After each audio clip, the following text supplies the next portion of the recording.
शुक्लांबरधरं विष्णुं शशिवर्णं चतुर्भुजं प्रसन्नवदनं ध्यायेत् सर्वविघ्नोपशान्तये। गुरुर्ब्रह्मा गुरुर्विष्णुः गुरुर्देवो महेश्वरः गुरुस्साक्षात् परं ब्रह्म तस्मै श्रीगुरवे नमः। व्यासाय विष्णुरूपाय व्यासरूपाय विष्णवे नमो वै ब्रह्मनिधये वासिष्ठाय नमो नमः। कूजन्तं राम रामीति मधुरं मधुराक्षरम् आरुह्य कविताशाखां वन्दे वाल्मीकिकोकिलं। श्रुतिस्मृतिपुराणानाम् आलयं करुणालयं नमामि भगवत्पादशङ्करं लोकशङ्करं।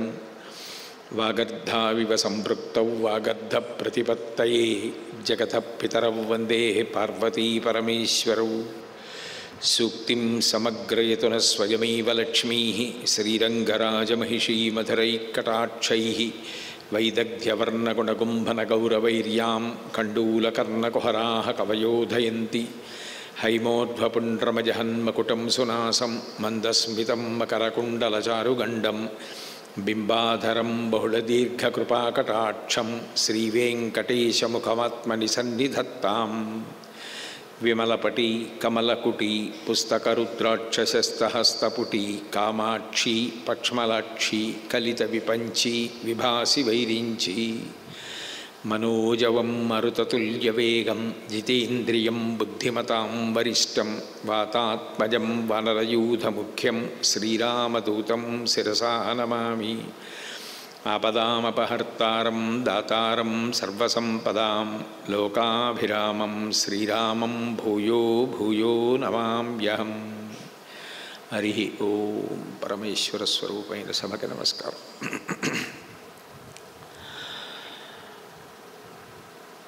యజ్ఞ సంరక్షణ పూర్తి చేసిన మరుసటి రోజున రామలక్ష్మణులిద్దరూ కూడా వెళ్ళి గురువుగారి పాదాలకి నమస్కారం చేసి, విశ్వామిత్ర మహర్షి మీరు ఏది శాసనం చేస్తారో దాన్ని ఔదలదాల్చడానికి మేము సిద్ధంగా ఉన్నాం, కాబట్టి ఆజ్ఞాపయధీష్టం వై శాసనం కరవామకిం, మీరు శాసనం చేసి మేము ఏం చేయాలో చెప్పవలసింది అన్నారు.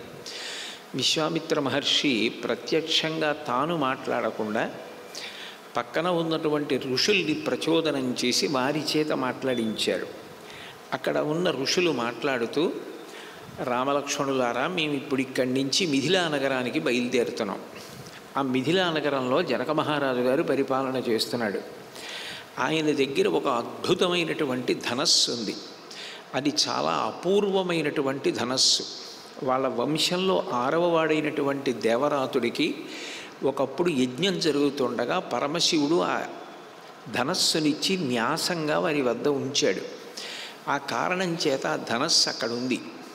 ఆ ధనస్సుని ప్రతిరోజు కూడా గంధపుష్పాక్షతల చేత జనకుడు అర్చన చేస్తూ ఉంటాడు. అటువంటి దివ్యమైన ధనస్సు ఈ భూమి మీద ఇంకెక్కడా చూడం. ఆ ధనస్సుని ఎక్కుపెట్టాలి అని ఎందరో రాజులు ప్రయత్నించారు. నాస్య దేవాన గంధర్వా నాసురాన చ రాక్షసాః కర్తుమారోపణం శక్త నకథంచన మానుషాః. ఋషులు కూడా మనిషిని తక్కువ చేసి మాట్లాడారు. విశ్వామిత్రుడి పక్కన ఉన్న ఋషులు అన్నారు, ఆ ధనస్సుని ఎక్కుపెట్టాలి అని దేవతలు ప్రయత్నించారు, సాధ్యం కాలేదు. గంధర్వులు ప్రయత్నించారు, సాధ్యం కాలేదు. అసురులు, రాక్షసులు వీళ్ళందరూ కూడా ప్రయత్నించారు. ఎవ్వరూ కూడా శివధనస్సుని కదిపిన వాళ్ళు కానీ ఎక్కుపెట్టిన వాళ్ళు కానీ లేరు. నకథంచన మానుషాః. ఇక మనిషి గురించి చెప్పడానికి ఏముంది, మనుష్యుడు దాన్ని ఎక్కడ ఎక్కుపెట్టగలడు అన్నారు. అంటే రామ, నువ్వు ఆ ధనస్సుని చూడడం వరకే కానీ ఆ ధనస్సుని ఎక్కుపెట్టడం సాధ్యం కాదు అన్నది తాత్పర్యం.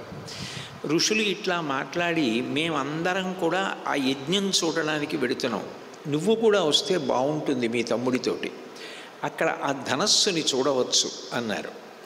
అయితే ఇక్కడ ఒక చమత్కారాన్ని గమనించవలసి ఉంటుంది. విశ్వామిత్రుడు ప్రత్యక్షంగా ఈ విషయాన్ని ప్రస్తావన చేయలేదు, తన చుట్టూ ఉన్న ఋషుల చేత ప్రస్తావన చేయించాడు. ఎందుకు అట్లా చేశాడు అంటే దానికి కారణం విశ్వామిత్రుడు మాట్లాడవలసి వస్తే ఆ శివధనస్సుని ఎక్కుపెట్టిన వాడికి జనక మహారాజు గారు తన కుమార్తె అయిన సీతాదేవినిచ్చి వివాహం చేస్తానని ప్రతిజ్ఞ చేశాడన్న విషయాన్ని ప్రస్తావన చేయవలసి ఉంటుంది. క్షత్రియులైనటువంటి రామలక్ష్మణులు అటువంటి ధనస్సు చూడడానికి ఉత్సాహం చూపించకపోయినా అంత గొప్ప ధనస్సుని మేము ఎక్కువ పెడతాము అని అన్నా అప్పుడు సీతమ్మ వివాహం చేసుకోవడంలో ఉత్సాహం చూపిస్తున్నట్లుగా అనిపిస్తుంది. లేదా ఆ ధనస్సుని ఎక్కువ పెడితే సీతమ్మనిచ్చి జనక మహారాజు గారు వివాహం చేస్తారు రామాని విశ్వామిత్రుడు ప్రస్తావన చేసినప్పటికీ ఒకవేళ రాముడు నాకు ఎవరు భార్య కావాలో ఆయనకి ఎవరు కోడలు కావాలో మా నాన్నగారు దశరథ మహారాజు గారు నిర్ణయించాలి, కానీ నా భార్యని నేను నిర్ణయించుకోవడం ఏమిటి గురువుగారు, అందుకని నేను ఆ ధనస్సుని ఎట్లా ఎక్కువ పెడతాను అని అడిగాడు అనుకోండి. ధర్మమూర్తి రాముడు, అందున గురువుల చేత చెక్కబడిన బుద్ధి కలిగిన వాడు. అటువంటి రాముడు ఆ మాట అన్నాడు అనుకోండి, అప్పుడు విశ్వామిత్రుడి గౌరవం ఏమవుతుంది? అందుకని అసలు సీతా కళ్యాణ ప్రస్తావన తీసుకురాడు, తాను మాట్లాడాడు. ఒక ఉత్తమ క్షత్రియుడుగా జన్మించినటువంటి రాముడు అంత గొప్ప ధనస్సు మిథిలానగరంలో ఉంది అంటే అబ్బా మనకెందుకు లేదురు, అయిపోయింది కదా యజ్ఞ సంరక్షణం, ఇక్కడతో మా నాన్నగారు చెప్పిన పని పూర్తి అయిపోయింది, మేము తొందరగా మళ్ళీ అంతఃపురానికి వెళ్ళిపోతామను అన్నాడు అనుకోండి.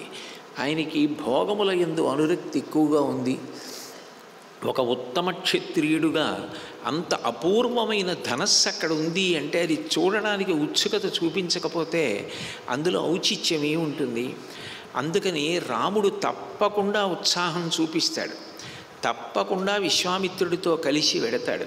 రెండవది, ఇప్పటికే రామచంద్రమూర్తి ఒక విషయాన్ని తెలుసుకున్నాడు. ఈ ప్రపంచంలో గ్రంథాలయాలలో ఎన్ని గ్రంథాలున్నాయో అన్ని గ్రంథాలు చదివి విషయం తెలుసుకోవడం కన్నా గురువుగారిని వినయంతో అనుగమిస్తే గురువుగారి ద్వారా తెలుసుకునేటటువంటి పరిజ్ఞానం చాలా ఎక్కువ. రెండు, గురువు శిష్యుణ్ణి శక్తివంతుణ్ణి చేసినట్టు ఎంత తపస్సు చేసినా శక్తివంతుడు కావడం సాధ్యం కాదు. కేవలం విశ్వామిత్రుడి యొక్క అనుగ్రహం చేత ఇవాళ ఇన్ని అస్త్రాలు నాకు తెలిసాయి, ఇన్ని విషయాలు తెలిసాయి. తాటకని సంహరించానని, సుబాహుని సంహరించానని, మారీచుణ్ణి మానవాస్త్రం ప్రయోగించి దూరంగా సముద్రపూరంలోకి కొట్టేశానని, నాకు దేవతావర్గంలో కూడా కీర్తి లభించింది. ఇంత కీర్తి లభించినా, ఇంత అస్త్ర సంపద లభించినా, ఇంత విజ్ఞానం లభించినా ఇవన్నీ కూడా గురువుగారు పెట్టిన భిక్ష. గురువుగారితో కలిసి నేను వచ్చిన కొద్ది రోజులలోనే ఇన్ని విషయాలు విశ్వామిత్రుడు నాకు అనుగ్రహిస్తే అదే విశ్వామిత్రుడు మిథిలానగరానికి వెడుతున్నాం, మమ్మల్ని అనుగమించి రామలక్ష్మణులారా మీరు కూడా వస్తే బాగుంటుంది అని ప్రతిపాదన ఋషుల చేత చేయించినప్పుడు దానిని తిరస్కరించి ఇక్కడ ఉండిపోవడం అనౌచిత్యం. గురువుగారితో కలిసి వెళ్ళడం మర్యాద. మా నాన్నగారు నువ్వు ఆ కార్యం అయిపోగానే తిరిగి వచ్చేయాలని ఎక్కడా షరతు పెట్టలేదు. దదౌ కుశికపుత్రాయ సప్రీతేన అంతరాత్మన, ఆ విశ్వామిత్రుడికి కొడుకుని ఇచ్చేశాడు అంటే మళ్ళీ గురువుగారు నాయన రామా నువ్వు తిరిగి వెళ్ళబోయ్ అని ఆయనంతట ఆయన అనే వరకు తను ఉత్సాహం చూపించి నేను వెనక్కి వెళ్ళిపోతానని అనకూడదు. అది మర్యాద కాదు. గురువుగారికి తెలీదా రాముడు ఎప్పుడు తిరిగి వెళ్ళిపోవాలో?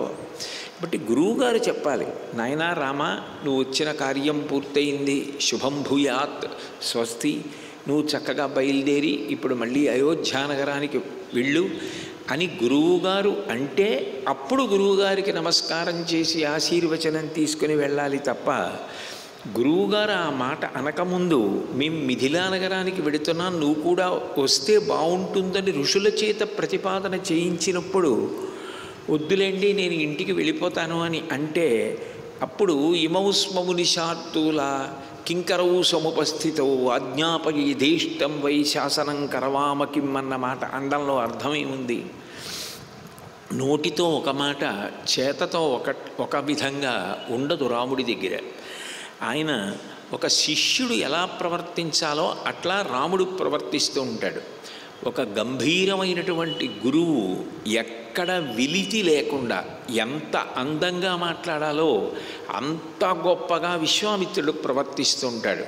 అందుకని సీతా కళ్యాణం గురించి అసలు విశ్వామిత్రుడు ఋషుల ద్వారా కానీ తాను కానీ అప్పటికి ప్రస్తావన తీసుకురాడు.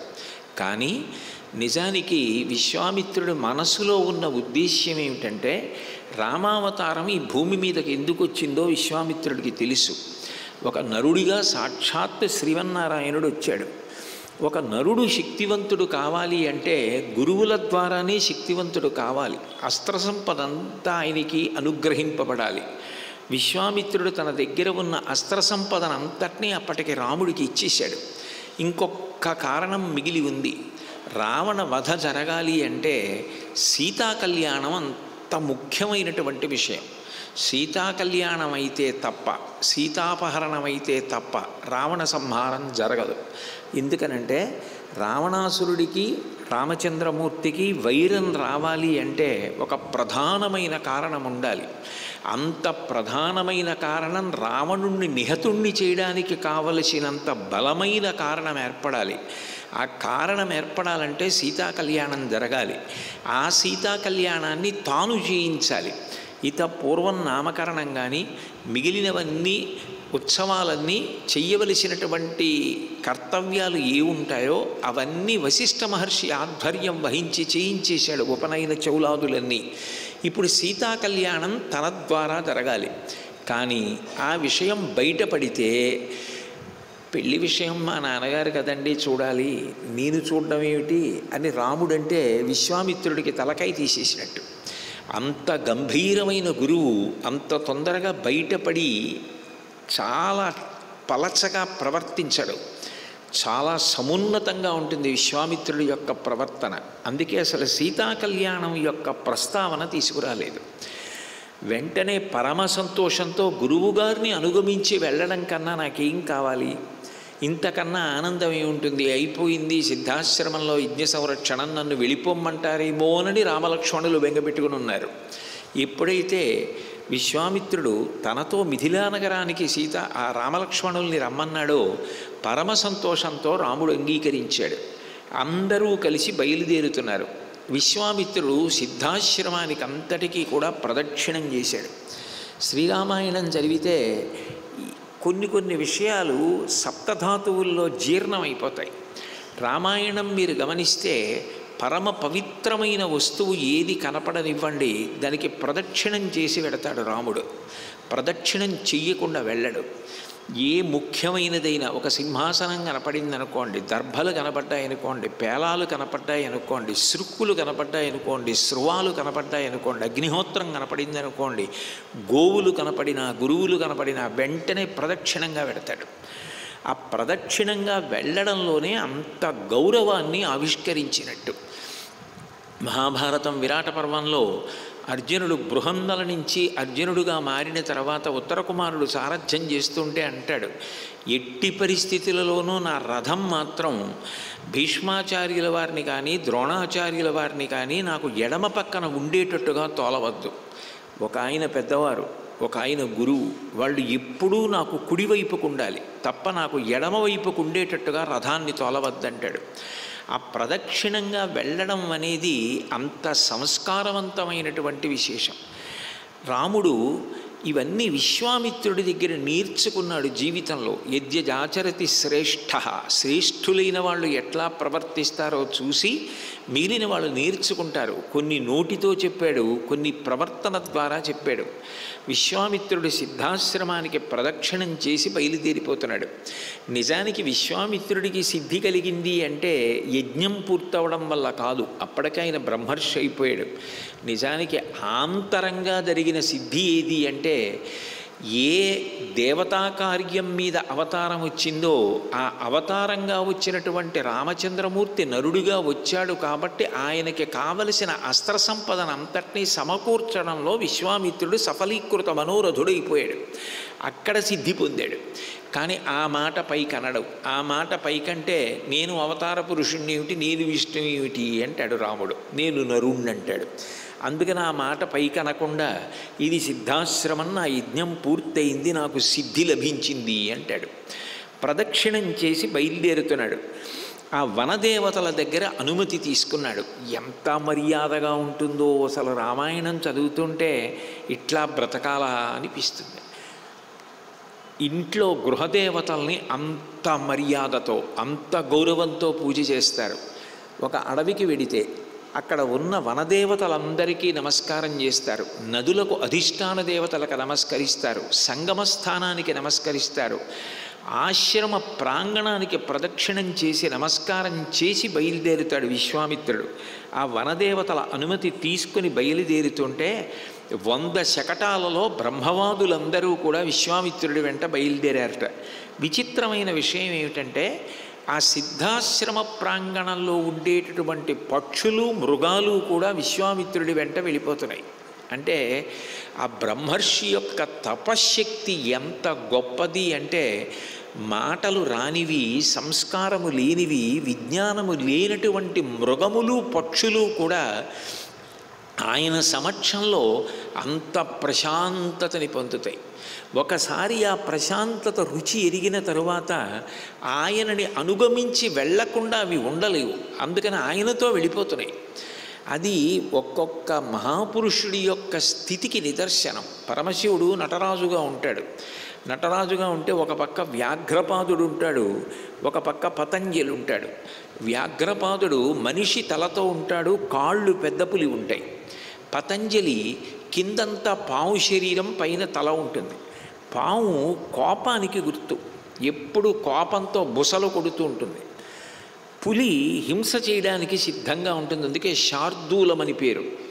అటువంటిది పరమశివుడు నటరాజుగా నాట్యం చేస్తుంటే ఇటు పాము కానీ అటు పెద్ద పులి కానీ వ్యాఘ్రపాదుడు కానీ పతంజలి కానీ కదలకుండా అలాగే 2 పక్కల నిలబడి చూస్తూ ఉంటారు. నిజంగా నిలువెత్తు నటరాజమూర్తి ఆ పతంజలి వ్యాఘ్రపాదుడు వాళ్ళు ఆ అందమైనటువంటి ఆ తాండవ సన్నివేశం చూడాలి అంటే కాంచీపురం ఏకాంబరీశ్వర దేవాలయంలో నటరాజస్వామి వారి మూర్తిని చూడాలి, తిరువయ్యూరులో కూడా. కాబట్టి ఆ నటరాజస్వామి వారి యొక్క తాండవాన్ని చూస్తున్నటువంటి వ్యాఘ్రపాదుడు, పతంజలి, పులి, పాము అయినా కూడా తమ సహజమైనటువంటి బుద్ధులు మరిచిపోయి శాంతాన్ని పొందారు. అట్లాగే ఇక్కడ విశ్వామిత్రుడు వెడుతుంటే పక్షులు మృగాలు కూడా ఆయనని అనుసరించాయి. మనం కావ్యం చదువుతున్నప్పుడు అవి పైకి చాలా చిన్న విషయాల్లా కనపడతాయి, పెద్ద పరిశీలించవలసిన విషయాల్లా నాబోంట్లకు కనపడకపోవచ్చు. కానీ మహర్షి ఒక బ్రహ్మర్షి యొక్క తేజస్సు, ఆయన పంచిపెట్టగలిగిన శాంతి గురించి మాట్లాడుతున్నారు. అందుకని విశ్వామిత్రుణ్ణి అనుగమించాయి. మీరు వద్దు, నాతో ఇక్కడే ఉండండి, ఎక్కడ ఉండవలసిన వాళ్ళు అక్కడ ఉంటేనే అందంగా ఉంటుందని ఆయన ఆ మృగాల్ని పక్షుల్ని వెనక్కి పంపివేసి రామలక్ష్మణులతోటి ఋషివర్గంతో కలిసి బయలుదేరి వెళ్ళిపోయాడు. సాయంకాలానికి శోణానదీ తీరానికి చేరుకున్నారు. వెంటనే రామచంద్రమూర్తి గురువుగారు ప్రశాంతంగా కూర్చున్నారు అనేటప్పటికీ ప్రశ్న వేస్తాడు.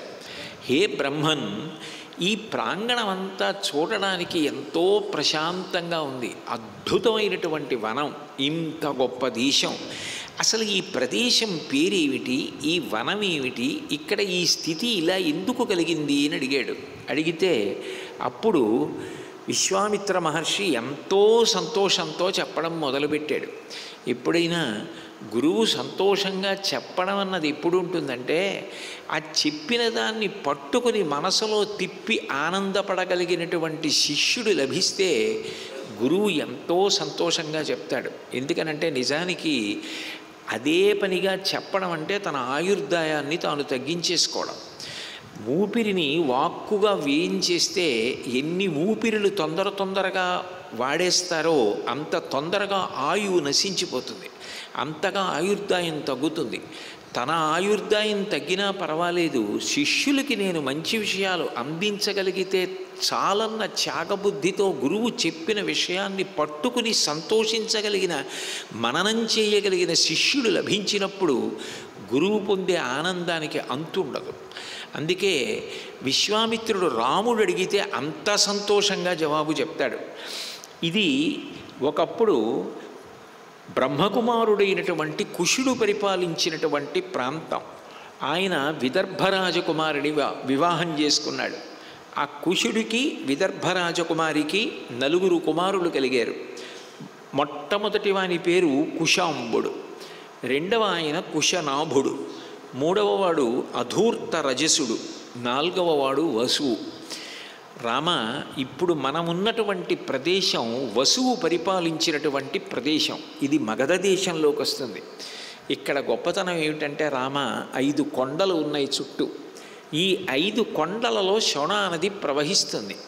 ఇది పైనుంచి పరిశీలించగలిగితే 5 కొండలకి కలిపి పూలహారం వేస్తే ఎంత అందంగా ఉంటుందో శోణా నది ఈ కొండల్లో అలా ప్రవహిస్తుందంటాడు. అసలు విశ్వామిత్రుడు ప్రకృతిని చూసే తీరు, ఆయన వేసే ఉపమానాలు, ఆయన చెప్పే విధానం వింటే పిల్లల్లో తెలియకుండానే ఒక కవితాశక్తి, ఒక సృజనాత్మకత, ఒక పరిశీలన తత్వం అలవాటవుతాయేమో అనిపిస్తుంది. అంత గొప్పగా చెప్తాడు. శోణా నది 5 కొండల మధ్యలో అలంకృతమైన పుష్పహారంలా ఉంటుంది రామ.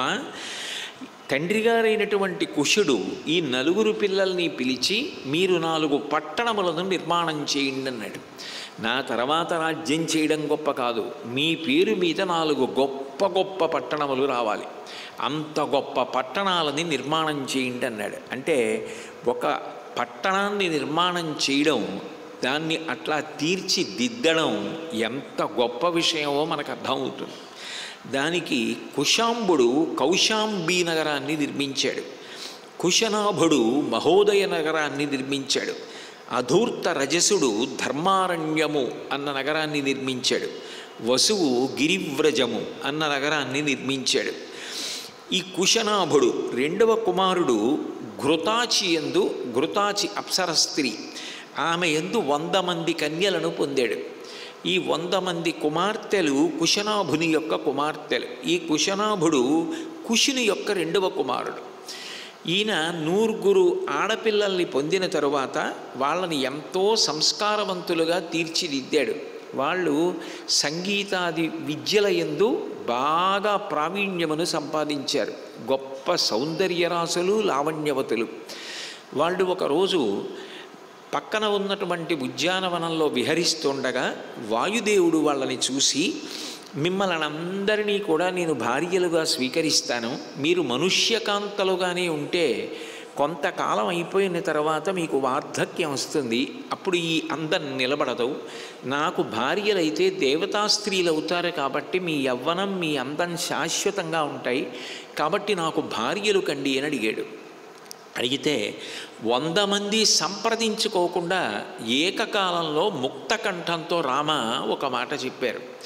విశ్వామిత్రుడు చెప్తుంటే రాముడు చెవి ఒగ్గి, తాతగారు చెప్తున్న కథ మనవడు ఎంత జాగ్రత్తగా వింటూ ఉంటాడో అంత జాగ్రత్తగా వింటాడు. అక్కడ చెక్కాడు రాముణ్ణి, అక్కడిచ్చాడు సంస్కారం అంతా. ఎక్కడ కూర్చోపెట్టాలో అక్కడ కూర్చోపెడతాడు.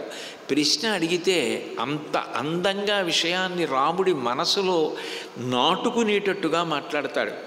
మా భూత్సకాలో దుర్మేధ పితరం సత్యవాదినం అవమన్య స్వధర్మేణ స్వయంవరముపాస్మహే. వాళ్ళన్నారు, ఓ దుర్మేధ వాయువా, నువ్వు మా 100 నీకు భార్యలని చేసుకుంటానని అడిగావు, మమ్మల్ని స్వతంత్రించి నీకు భార్యలు కమ్మని అడుగుతున్నావు.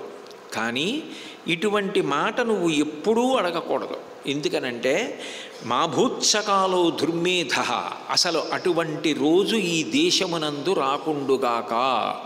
తండ్రిగారు ఉండగా తండ్రిగారు తన కడుపున పుట్టిన ఆడపిల్లని యోగ్యుడైన వరుడికిచ్చి కన్యాదానం చేసి వివాహం చేసి ఆ పిల్ల సంతోషంగా ఉంటే చూసి తాను ఆనందించాలని కలలు కంటూ ఉండగా ఆ తండ్రిని ఉపేక్షించి నిర్లక్ష్యంగా ఆయనకి చెప్పకుండా తన భర్తని తాను నిర్ణయించుకునే రోజు ఈ దేశమునందు రాకుండుగాక అన్నారు వాళ్ళు.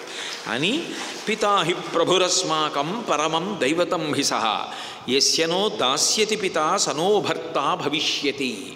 ఒకవేళ నీకు మా 100 వివాహం చేసుకోవాలి అని ఉంటే నువ్వు మమ్మల్ని కాదు అడగవలసింది, నువ్వు మమ్మల్ని ఆ మాట అడగకూడదు, మేము ఆ మాట నీకు చెప్పకూడదు. మేము నీకు భార్యలు అవుతామన్న మాట అనే అధికారం మాకు లేదు. మీరు నాకు భార్యలు కండి అని అడిగే అధికారం నీకు లేదు. నువ్వు ఎవరిని అడగాలి? మా నాన్నగారిని అడగాలి. మీ కుమార్తెల యొక్క రూపలావణ్యశీలాదుల చేత నేను ప్రసన్నుడనయ్యాను, అందుకని మీ 9 కుమార్తెలని కన్యాదానం చేస్తే భార్యలుగా స్వీకరిస్తానని మా తండ్రిని అడుగు. అంతేకాని మా తండ్రిని అడగవలసిన విషయాన్ని మా తండ్రిని అడగకుండా మమ్మల్ని అడుగుతావా అంటే, మేము మా తండ్రిని ఉపేక్ష చేసి మేము సమ్మతి తెలియచేసి నేను వివాహం చేసుకుంటే అంతకన్నా కుసంస్కారం వేరొకటి ఉంటుందా? అందుకని అటువంటి రోజు రాకుండుగాక, మేము అంగీకరించాం, మా తండ్రిని అడుగు అన్నారు. ఆయనకి చాలా ఆగ్రహం వచ్చింది వాయుదేవుడికి. వచ్చి ఆయనకు ఒక లక్షణం ఉంది, రామాయణంలోనే ఉత్తరకాండలో చెప్తారు, అశరీర శరీరేషు వాయు చరతి పాలయన్ అంటారు. మనందరికీ శరీరాలు ఉంటాయి. వాయుదేవుడు శరీరం లేకుండా మన శరీరాల్లోకి పెడతాడు, గాలిగా పెడతాడు. గాలికి శరీరం ఏమిటి? ఒక అధిష్టాన దేవతగా ఒక శరీరం ఉంటుంది. కానీ శరీరము లేకుండా వాయువు లోపలికి వెళ్ళి ఒక్కసారి లోపలికి వెళ్ళినటువంటి ఊపిరి ప్రాణ అపాన వ్యాన ఉదాన సమాన నాగ కూర్మ కృకర ధనంజయ దేవదత్తములనబడేటటువంటి 10 వాయువులుగా మారి శరీర వ్యాపారములనన్నింటినీ కూడా నిర్వహిస్తూ ఉంటుంది. శరీరము లేకుండా వాయువు శరీరములను పరిపాలన చేస్తాడు. ఆయన కానీ లోపలికి వెళ్ళి బయటికి రాకపోయినా, ఆయన కదలికలు ఆగిపోయినా కాష్టభూతాని జిజ్ఞిరి, కర్ర ఎలా అయిపోతుందో శరీరం అట్లా అయిపోతుంది. అందుకే మరణించినటువంటి వ్యక్తి కొంతసేపటికి కాలు పట్టుకుని పైకెత్తితే కర్ర లేచినట్టు శరీరం అంతా లేచిపోతుంది, బిగిసిపోతుంది. అందుకని వాయువు లోపల ఎట్లా సంచరిస్తున్నాడన్న దాన్ని బట్టి శరీరమునకు ఆరోగ్యము కదలికలు ఉంటాయి. ఆయన వీళ్ళు తనకి భార్యలు కానన్నారు, స్వతంత్రించనన్నారన్న బాధ చేత లోపల దుర్బలులను చేసే రీతిలో ఆయన ప్రసరించాడు. దాని చేత వాళ్ళందరికీ గూని వచ్చిన వాళ్ళల్లా వంగిపోయి నేల మీద పడిపోయారు. వాయువు వెళ్ళిపోయాడు. వీళ్ళు పాకుతూ అంతఃపురంలోకి వెళ్ళారు. వెడితే తండ్రి చూసి ఆశ్చర్యపోయాడు. 9 కన్యలు అకస్మాత్తుగా నేల మీద పడి పాకుతూ వస్తున్నారు. ఆయన ఏం జరిగిందమ్మా, మీరు ఎందుకు ఇలా అనారోగ్యం పాలయ్యారని అడిగాడు. వాళ్ళు జరిగిన కథంతా చెప్పారు. చెప్తే ఆయన అన్నాడు, వాయువు మీ పట్ల ఇంత అమర్యాదగా ప్రవర్తించాడు కదా, మీకు కూడా గొప్ప తపస్సు ఉంది, మీరెందుకు వాయువుని శపించలేదు అని అడిగారు. అడిగితే వాళ్ళు అన్నారు, నాన్నగారు తపస్సు ఉన్నది ఆత్మోద్ధరణ కొరకు తప్ప తపస్సు ఉన్నది కేవలం ఓర్పుని వదిలిపెట్టి ఇతరులను బాధ పెట్టడానికి కాదు కదా. ఒకరు తప్పు చేశారని మనం ఓర్పు పట్టలేకపోతే అప్పుడు వాళ్ళకి మనకి తేడా ఏమవుతుంది? అందుకని మేము సహనం పట్టాను నాన్నగారు, మేము ఆయనని శపించలేదు అన్నారు. ఆ కుశనాభుడు ఆనందపడిపోయాడు. ఆనందపడి ఆయన అన్నాడు, అలంకారోహినారీణాం క్షమాతు పురుషస్యవ. అమ్మ, అసలు నిజమైనటువంటి అలంకారం పెట్టుకున్నటువంటి నగలు కావు, వేసుకున్న భూషణాలు కావు, ఓర్పు. ఎవరు ఓర్పు పట్టగలడో అది చాలా గొప్ప భూషణమమ్మ లోకంలో. మెరయు తొడవు అంటాడు విదురుడు. ఉద్యోగ పర్వంలో ధృతరాష్ట్రుడితో మాట్లాడుతూ, ఎవరు ఎంత బాధ పెట్టినా ఇబ్బంది పెట్టినా ఎక్కడ ఓర్పు విడిచిపెట్టకుండా, మాట నాలుక మించి పెదవి దాటకుండా సహనం పట్టగలిగిన వ్యక్తి ఉంటాడే, అది మెరయు తొడవు ఉత్తమ రూపంబు కోరువారు దాల్తురు దానిన్ అంటాడు. అట్లాంటి ఓర్పు పట్టగలిగిన వాళ్ళు ఉంటారే, వాళ్ళది నిజమైనటువంటి గొప్ప రూపం అంటాడు విదురుడు. అట్లా ఇక్కడ కుశనాభుడు అన్నాడు, క్షమాదానం క్షమాయజ్ఞ క్షమా సత్యం హి పుత్రికా క్షమా యశ క్షమా ధర్మ క్షమయావిష్ఠితం జగత్ అన్నాడు. అమ్మ, నిజానికి ఓర్పుని మించిన దానం లోకంలో ఇంకోటి లేదు. ఎన్ని దానములు చేసిన వాడికన్నా ఓర్పు పట్టగలిగిన వాడు గొప్పవాడు. క్షమా యజ్ఞ, ఓర్పుని మించిన యజ్ఞం లేదు. క్షమా సత్యం హి పుత్రికా, ఓర్పుని మించిన సత్యము లేదు. క్షమా యశ, ఓర్పంతటి కీర్తి తేగలిగినది వేరొకటి లేదు. క్షమా ధర్మ. నిజానికి ధర్మం అంటే ఓర్పే. ఎవరు ఎక్కువ శక్తివంతులో వారు ఓర్పు పట్టలేకపోతే లోకం ఎలా నిలబడుతుంది? కాబట్టి శక్తి ఎంత పెరుగుతోందో సహనం కూడా అంత పెరగాలి. శక్తి పెరిగి ఓర్పు తరిగిపోయిందనుకోండి, ఆయన శక్తి లోకాన్ని పాడు చేయడానికి కారణమవుతుంది. కోపం వచ్చినప్పుడల్లా శాపవాక్కు విడిచిపెట్టడం మొదలెట్టాడు అనుకోండి, లోకం ఏమైపోతుంది? అందుకని క్షమా ధర్మ క్షమయావిష్ఠితం జగత్. నిజానికి ఓర్పులోనేనమ్మా ఈ లోకం అంతా నిలబడింది. ఓర్పు అంత గొప్పది తల్లి. మీరు చేసినటువంటి పనికి, మీరు పట్టిన ఓర్పుకి నేను ఆనందపడిపోతున్నానన్నాడు. శ్రీరామాయణంలో ఈ ఉపాఖ్యానాలన్నీ కూడా మెరుపులు వింటున్నాడు బాలరాముడు బ్రహ్మచారి విశ్వామిత్ర మహర్షి దగ్గర. ఓ, ఇంత గొప్పదనమాట ఓర్పు. ఓర్పు పట్టగలగాలన్నమాట మనిషి. అది పట్టలేకపోతే కష్టం వచ్చినా కోపం వచ్చినా ఓర్పుని విడిచిపెట్టి ప్రవర్తించడం గొప్ప విషయం కాదు. ఎంత కష్టం వచ్చినా ఎంత కోపం వచ్చినా ఓర్పు పట్టగలిగిన వాడు ఉంటాడే, వాడు మహితాత్ముడు. ఆ వింటున్న రాముడు తర్వాతి కాలంలో ఎన్ని విషయాలలో ఓర్పు పట్టాడో, ఎంత సంయమనంతో ప్రవర్తించాడో మనకు అర్థమవుతుంది. అంటే భవిష్యత్ కాలంలో యుగాలు మారిపోయినా పూజలు అందుకునేటటువంటి రాముడి యొక్క శీల వైభవాన్ని చెక్కిన గురువు విశ్వామిత్రుడు. కూర్చోపెట్టుకొని కథల రూపంలో ఎప్పటికి ఏ సందర్భంలో ఏది మాట్లాడాలో దాన్ని అంత అందంగా మాట్లాడాడు. అన్ని గుణాలు రాముడికి కట్టపెట్టాడు. తర్వాత ఆ పిల్లల తండ్రి కుశనాభుడు ఈ పిల్లల్ని ఎలా ఉద్ధరించుకోవాలి అని ఆలోచించాడు. రామాయణంలో ఈ విషయం బాగా కనపడుతూ ఉంటుంది. ఆడపిల్ల జీవితంలో పెళ్ళి కాకముందు ఆ పిల్ల వృద్ధిలోకి రావాలి, మంచి వరుడు రావాలి, ఆమెకు మంచి పిల్లలు పుట్టాలి అని తండ్రి అన్నగారు ఆమె చేత అనేక నోవులు వ్రతములు పట్టిస్తారు. పెళ్ళి అయిపోయిన తర్వాత మామగారు అత్తగారు పట్టిస్తారు. చిత్రమైన విషయం ఏమిటంటే ఆ అమ్మాయి మొట్టమొదట అడిగేది ఏమిటంటే, నా భర్త బాగుండాలి, నా మామగారు బాగుండాలి, నా అత్తవారి ఇల్లు బాగుండాలని ముందు అడుగుతుంది. 2, నా పుట్టిల్లు బాగుండాలి. 3, నేను బాగుండాలని అడగదు. మరి నేను బాగుండాలని అడగకపోవడమే అంటే వాళ్ళు బాగుంటే నేను బాగున్నట్టే. అది ఈ జాతి గొప్పతనం. అందుకని ఇక్కడ స్త్రీ జాతి సంస్కారానికి పట్టాభిషేకం చేసి మాట్లాడారు. కాబట్టి ఇప్పుడు వీళ్ళని ఉద్ధరించగలిగినది ఎవరు అంటే అత్తగారు. అంత గొప్ప స్త్రీ ఎక్కడుంది? భర్త కాదు ఉద్ధరిస్తాడు. అసలు ముందు భర్తృస్థానంలోకి అటువంటి యోగ్యుడు రావాలంటే అటువంటి యోగ్యుణ్ణి కన్న తల్లి ఉండాలి. ఆమె అంత శీలవైభవం కలిగినదై ఉండాలి. ఆమెకి ఈ పిల్లలు అర్థం కావాలి.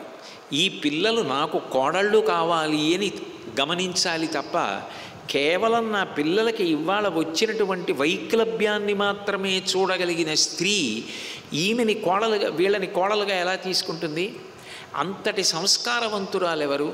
అంతటి సంస్కారవంతురాలి కడుపున పుట్టిన అంతటి మహానుభావుడెవరు? ఇది ఆలోచించాడు కుశనాభుడు. ఏమి రామాయణం, ఏమి ఆలోచనలో ఆలోచించి ఒకప్పుడు చూళి అని మహర్షి, ఆయన తపస్సు చేస్తుంటే సోమద అనబడే గంధర్వ స్త్రీ ఆయనకి ఉపచారాలు చేసింది. ఆమె చాలా కాలం ఉపచారం చేసిన తర్వాత ఒకనాడు చూడి మహర్షి అడిగారు ఏకాంతంలో, నువ్వు ఇంతకాలం నుంచి నాకు ఉపచారం చేస్తున్నావు, నీకేం కావాలని అడిగారు. అడిగితే ఆమె అంది, నేను ఇత పూర్వం ఎవరిని వివాహం చేసుకోలేదు, నాకు పెళ్లి చేసుకోవాలన్న తలంపు కూడా లేదు. కానీ నీ వంటి బ్రహ్మజ్ఞానం కలిగి బ్రహ్మతేజస్సు కలిగినటువంటి మహాపురుషుడి వలన నీతో సమానమైనటువంటి ఒక మహాపురుషుడు నాకు కుమారుడిగా నీ ప్రసాదంగా నాకు కావాలి. అంటే కేవలము ఏదో స్త్రీ పురుష సంపర్కము వలన కాదు, నీ ప్రసాదముగా నాకు అటువంటి కుమారుడు లభించాలని అడిగింది. ఆయన అంతటి మహానుభావుడు కాబట్టి తన తపో బలం చేత ఒక కుమారుణ్ణి సృజించి ఇచ్చాడు. ఆ పిల్లవాడి పేరు బ్రహ్మదత్తుడు. ఆయన కాంపిల్య నగరంలో ఉంటాడు. అంత ఉత్తమ సంస్కారము కలిగినటువంటి స్త్రీ ఆ సోమద. ఆ సోమద యొక్క కుమారుడు ఈ బ్రహ్మదత్తుడు. ఈ బ్రహ్మదత్తుడికి ఇచ్చి వివాహం చెయ్యాలి. ఆయన ఎంతో సంస్కారవంతుడు, విద్యాధికుడు. ఆయన ఉన్న నగరం ఐశ్వర్యంతో తొలతూగుతుంటుంది. గొప్ప ధర్మం కలిగినటువంటి వాడు. అటువంటి వాడైతేనే ఈ పిల్లల్ని అంత ప్రేమతో పాణిగ్రహణం చేసి స్వీకరించగలడు. అట్లా కోడళ్ళని స్వీకరించగలిగినటువంటి విశాల హృదయం సోమదకి మాత్రమే ఉంది, ఆ సంస్కారం. వీళ్ళు ఇలా అవడానికి కారణం ఏమిటో తెలుసుకున్న సోమద ఇంతకన్నా గొప్ప కోడళ్ళు నాకెక్కడి నుంచి వస్తారు అని అభినందించగలదు తప్ప వీళ్ళు వికారంగా ఉన్నారు, గూని వచ్చి పడిపోయిన వాళ్ళని ఆలోచించదు. ఆమె సంస్కారం అటువంటిది సోమద అని ఆ 9 కుమార్తెలను కూడా బ్రహ్మదత్తుడికి ఇచ్చి వివాహం చేయడానికి నిశ్చయం చేశాడు. ఆ 9 కన్యల్ని కూడా బ్రహ్మదత్తుడు పాణిగ్రహణం చెయ్యగానే, వాళ్ళ చెయ్యి పట్టుకోగానే ఆ బ్రహ్మదత్తుడి యొక్క తపో బలం చేత, ఆయన సంస్కార వైభవం చేత వాళ్ళకున్న గూని తొలగిపోయి వాయువు వారి యందు సక్రమంగా మళ్ళీ ప్రసరించినటువంటి కారణం చేత వాళ్ళందరూ ఆరోగ్యవంతులయ్యారు. సోమద ఎంతో సంతోషంగా 9 కోడళ్ళగా స్వీకరించింది రామ. ఆ విధంగా కుశనాభుడు ఘృతాచి వలన కలిగిన 9 కుమార్తెల్ని యోగ్యుడైన వరుడికిచ్చి వాళ్ళ జీవితాలని చక్కబాటు చేశాడు తండ్రిగా. అది కుశనాభుడి కథ అని బాలరాముడితో కూర్చోపెట్టి చీకటి పడుతుండగా చెప్పాడు. వింటున్నాడు రాముడు. ఓ, వైవాహిక జీవితం అంటే భోగపత్ని కాదు, పత్ని ధర్మపత్ని. ఇంత సంస్కారాన్ని చూడాలి, అట్లా బ్రతకాలి. అత్తగారంటే అట్లా ఉండాలి. భార్యని స్వీకరించడం అంటే అట్లా స్వీకరించాలి. భార్యని ఉద్ధరించుకోవడం అంటే అట్లా ఉద్ధరించుకోవాలి. గౌరవాన్ని నిలబెట్టుకోవడం అంటే అట్లా నిలబెట్టుకోవాలి. అన్నీ వింటున్నాడు. ఓర్పు ఎంత గొప్పదో, ఎంతంత మహాపురుషులు పుట్టారు. అసలు వివాహం అనేటటువంటి దాని వెనక ఎంత గొప్ప ఐశ్వర్యం ఉందో ఇవన్నీ అర్థం చేసుకుంటున్నాడు బ్రహ్మచారి రాముడు. తర్వాత ఆ కుశనాభుడు తనకి కలిగిన 9 కుమార్తెల్ని కన్యాదానం చేసేశాడు. ఇప్పుడు ఒక కొడుకు కావాలి అని పుత్రకామేష్టి చేశాడు. ఆ పుత్రకామేష్టి చేస్తున్నప్పుడు ఈ కుశనాభుడి యొక్క తండ్రి గారైనటువంటి కుశుడు వచ్చి ఒక ఆశీర్వచనం చేశాడు. పుత్రస్తే సదృశ పుత్ర భవిష్యతి సుధార్మిక గాధిం ప్రాప్యసి తేనత్వం కీర్తిం లోకోచ శాశ్వతం. ఓ కుశనాభుడా, నువ్వు కుమారుడు కలగాలి అని పుత్రకామేష్టి చేస్తున్నావు. నువ్వు చేసిన సంకల్పం నెరవేరుతుంది. నీకు గాధి అనబడేటటువంటి కుమారుడు కలుగుతాడు. ఆ గాధి అన్న కుమారుడి వల్ల నువ్వు చాలా గొప్ప కీర్తిని పొందుతావని తండ్రి ఆశీర్వచనం చేసి ఉత్తమ లోకాలకి, బ్రహ్మలోకానికి వెళ్ళిపోయాడు తపస్సు చేసి. ఓ రామ, ఆ గాధి నా తండ్రి. విశ్వామిత్రుడు తన వంశక్రమాన్ని అక్కడ చెప్పాడు. చెప్పి ఆ గాధి నా తండ్రి అది చెప్పడం కూడా ఎంత గొప్పగా చెప్తాడంటే, సపితామమ కాకుత్సా గాధి పరమధార్మిక కుశవంశ ప్రసూతోస్మి కౌశికో రఘునందన. నేను ఆ కుశుడి వంశంలో పుట్టాను కదూ, అందుకని నన్ను కౌశికుడని పిలుస్తారు. అంతేకాదు, కాకుత్స, ఓ రామ, మా తండ్రి పరమధార్మిక, గాధి పరమధార్మికుడు. రాముడు వింటున్నాడు. ఓ, తండ్రి గారి గురించి మాట్లాడితే ఇట్లా మాట్లాడాలన్నమాట. తండ్రి గారు పక్కన ఉంటే కూడా ఎక్కువ మాట్లాడకూడదన్నమాట. తండ్రి అంత మర్యాదస్తుడు, అంత గౌరవనీయుడు అన్నమాట. తండ్రి కన్నా గౌరవనీయుడు కొడుక్కి లోకంలో ఉండడన్నమాట. నాకు ఇంతటి గురువు, ఇంతటి బ్రహ్మర్షి తన తాతను ఉద్దేశించి, తండ్రిని ఉద్దేశించి ఇట్లా మాట్లాడుతున్నాడు. వంశంలో పెద్దల్ని గౌరవించడం అంటే ఇది, కుటుంబ విలువలంటే ఇవి. మనిషి ఇట్లా బ్రతకాలి, ఇట్లా మర్యాద చూపించడం నేర్చుకోవాలి. చౌకుబారుతనంగా మాట్లాడకూడదు. తండ్రి గురించి కానీ తాత గురించి కానీ పరుషమైన మాట నోటి వెంట రావడానికి వీల్లేదన్నమాట. ఏమి విశ్వామిత్రుడు ఏమి మాట్లాడతాడు, ఆశ్చర్యపోతున్నాడు. రామ, నన్నందుకని కౌశికుడు అంటారు, గాధితనయుడు అంటారు, గాధేయుడు అంటారు. అంతేకాదు నాకు ఒక అక్కగారు ఉంది, ఆమె పేరు సత్యవతి. సశరీరాగతా స్వర్గం భర్తారమనువర్తిని కౌశికీ పరమోదార ప్రవృత్తా చ మహానది. మా అక్క ఎంత గొప్పదో తెలుసారామా? ఆమెని రుచకుడు అన్న ఆయనకి ఇచ్చి వివాహం చేశారు మా నాన్నగారు. ఆమె మహాపతివ్రత, భర్తని అట్లా అనుగమించింది. ఆమె చేసిన పాతివ్రత్యానికి ఆమె సశరీరంగా స్వర్గానికి వెళ్ళిపోయింది. వెళ్ళిపోయే ముందు ఇక్కడ లోకంలో అందరికీ కూడా నేను ఉపయోగపడాలి, కేవలం నేను స్వర్గానికి వెళ్ళిపోవడం కాదు, ఇక్కడ ఉపయోగపడాలని ఆమె నదిగా ప్రవహించింది. హిమవత్ పర్వతం మీద ప్రవహిస్తున్న కౌశికీ నది మా అక్క సత్యవతి. నాకు మా అక్క అంటే చాలా ప్రేమ. రామ, నేను ఈ సిద్ధాశ్రమంలో యజ్ఞం అయిపోయాక జనకుడి దగ్గర యజ్ఞం పూర్తి చేసి హిమవత్ పర్వత ప్రాంతానికి వెళ్ళిపోతాను. అక్కడ కౌశికీ నది ఒడ్డున ఉండిపోతాను. అది మా అక్క శరీరం కాదు, మా అక్క అంటే నాకు చాలా ప్రేమ. మా అక్కతోనే ఉన్న అనుభూతిని పొందుతాను. అక్కడే ఉండి అక్కడే స్నానం చేసి అక్కడే అనుష్ఠానం చేసుకుంటూ అక్కడే తపస్సులో ఉంటాను. కాబట్టి అట్నుంచి నేను మళ్ళీ ఉత్తరంగా వెళ్ళిపోతాను. ఉత్తర దిశ ఉత్తమ దిశ, ఉత్తరంగా హిమవత్ పర్వత ప్రాంతానికి వెళ్ళిపోతాను. అది మా అక్క కథ అని చెప్పి అకస్మాత్తుగా రాముడితో అన్నాడు, రామ, నేను ఈ విషయాలన్నీ చెప్పడంలో సమయం దాటిపోయింది, అర్ధరాత్రి గడిచిపోయింది, నిద్రపో, భద్రంతే, నీకు మంగళమగుగాక. నువ్వు బాగా నిద్రపోకపోతే రేపు మళ్ళీ ప్రయాణంలో విఘ్నం కలుగుతుంది. ఎందుకనంటే బడలిపోతే నడవలేవు కదూ, అందుకని బాగా నిద్రపో. వృక్షాలు నిశ్శబ్దంగా ఉన్నాయి, ఎక్కడా కదలడం లేదు. మృగ పశు పక్ష్యాదులన్నీ కూడా తమ తమ స్థానాల్లో అణిగి ఉన్నాయి. రాత్రి బాగా వ్యాపించింది. ఎంత అందంగా మాట్లాడతాడో అసలు. చెట్లలోకి ఆకులలోకి కూడా చీకటి చొరబడి వ్యాపించింది. చీకటిట మామూలుగా కాదుట, అసలు ఎక్కడ సందు లేకుండా దూరిపోయి వ్యాపించిందిట. అందుకని ఇక ఏమీ కనపట్టలేదుట. అసలు ఆ ప్రకృతి పరిశీలనాన్ని, చీకటిని కూడా అంత బాగా పరిశీలించి మాట్లాడచ్చా? అంత ప్రేమ శిష్యుడి మీద. కాబట్టి నక్షత్రంలో ఆకాశంలో నక్షత్రాలన్నీ ఆకాశానికి ఉన్న కళ్ళులా, ఆకాశం అన్ని కళ్ళతో భూమి వైపు చూస్తోందా అన్నట్టుగా ఉంది రామ అన్నాడు. నాకు ఎప్పుడైనా కాకినాడలో గోశాలలోంచి రాత్రి వేళ బయటికి వస్తుంటే ఆకాశంలో నక్షత్రాలు కనబడితే నాకు విశ్వామిత్రుడి మాటలు గుర్తొస్తాయి. అసలు ఎలా మాట్లాడాడురా, ఎలా అన్వయం చేస్తాడు, అసలు ఆ ప్రకృతిని అలా ఎలా పరిశీలనం చేస్తాడు అని కన్నులతో చూస్తున్నట్లుంది రామ. చంద్రుడు బాగా పైకొచ్చాడు, లోకాన్నంతటినీ కూడా ప్రసన్నంగా ఉంచాడు.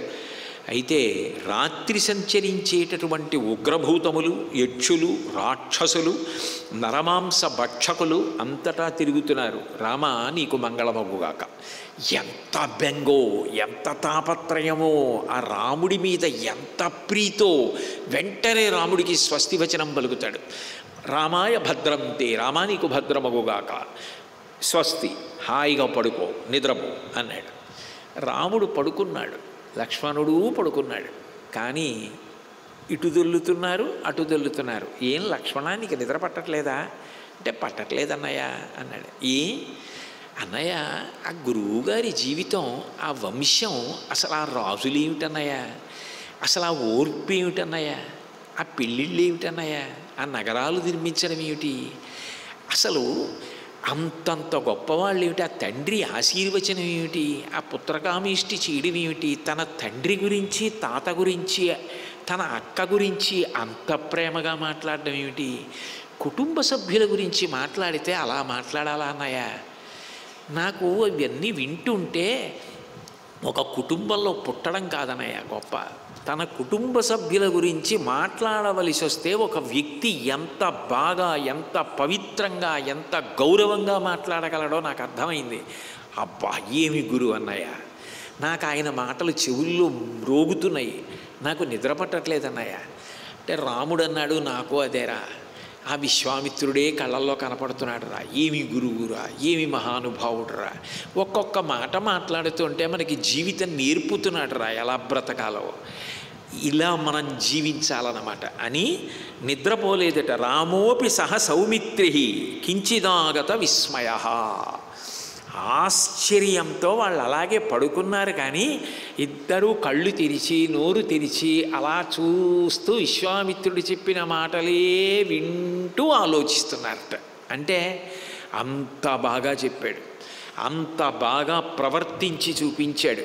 ఆ తర్వాత రాముడు అంత గొప్పగా ప్రవర్తించడానికి, రామాయణంలో రాముడి శీల వైభవం అంత గొప్పగా ఉండడానికి కారణము విశ్వామిత్రుడే. అటువంటి గురువు అట్లా మాట్లాడాడు. సందర్భం వస్తే చాలు అంత గొప్పగా మాట్లాడతాడు. చెప్పి తదనంతరం మరునాడు బయలుదేరి గంగా నది వైపుకి ప్రయాణం చేశారు. ప్రయాణం చేసి ఆ గంగ దాటడానికి ఉపక్రమిస్తున్నారు. ఉపక్రమిస్తుంటే గురువుగారిని అడిగాడు రామచంద్రమూర్తి, హే బ్రహ్మన్, ఈ నది చాలా గొప్పదంటారు, ఈ నదీ తీరంలోనే ఎన్నో విషయాలు జరిగాయి అని అంటారు. అసలు ఈ గంగానది వైభవం ఏమిటి? ఈ గంగమ్మ ఇంత గొప్పదవడానికి, లోకంలో గంగమ్మ పేరు చెప్పేటప్పటికీ అందరూ పరవశించిపోవడానికి అసలు గంగమ్మ పేరెత్తితే చాలంటారు. గంగానది గంగానది గంగానది అనచు రే పడక మేల్కొనుచో గంగ నుతియించు నెవ్వడు భంగించున తండు ఘోర పాతక చేయమున్నంటాడు కాశీఖండంలో శ్రీనాథుడు. ఏమీ చెయ్యక్కర్లేదా, గంగానది గంగానది గంగానది అని 3 మాటలు అంటే చాలు. అలా అన్నంత మాత్రం చేత గంగమ్మ పాపాలని భంజిస్తుందయా అంటాడు. అంత గొప్ప నది ఎలా అయింది గురువుగారి నది? నాకు మీ వంటి మహాపూజ్యులు తప్ప ఎవరు చెప్తారు గురువుగారు, దయచేసి నాకు చెప్పరా అని అడిగాడు. అలా అడగాలి కానీ ఆర్తితో ఎంత సంతోషమో, ఎంత బాగా మొదలు పెడతాడో, ఎంత గొప్పగా అన్వయం చేసి మాట్లాడతాడో.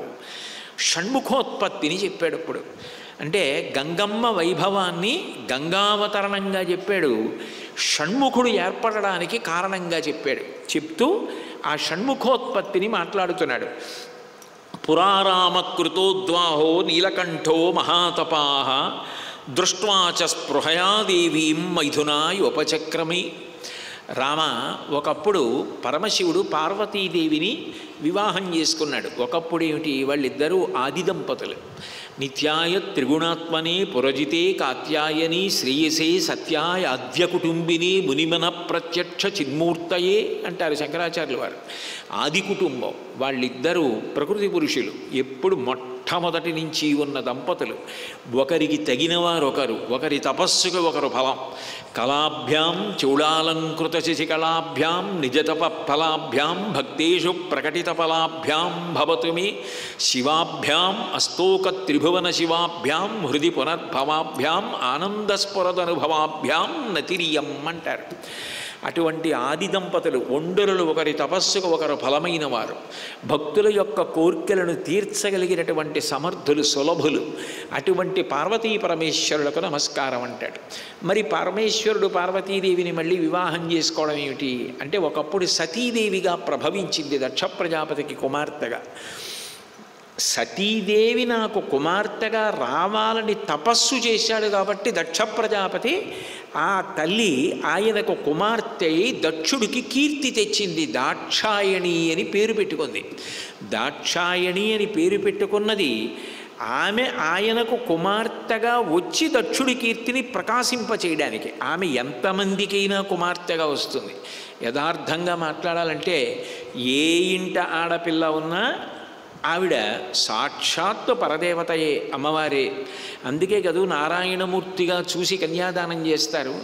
అయినప్పుడు ఆ తల్లి ఎంతమందికైనా కుమార్తెగా వస్తుంది. ఒకప్పుడు హిమవంతుడికి హైమవతిగా వచ్చింది, భృగువికి భార్గవిగా లక్ష్మీదేవిగా వచ్చింది, ఆకాశరాజుకి పద్మావతీదేవిగా వచ్చింది, జనకుడికి సీతమ్మగా వచ్చింది, పర్వతరాజపుత్రి అయి పార్వతి అయింది, దక్ష ప్రజాపతికి కుమార్తె అయి దాక్షాయణి అయింది.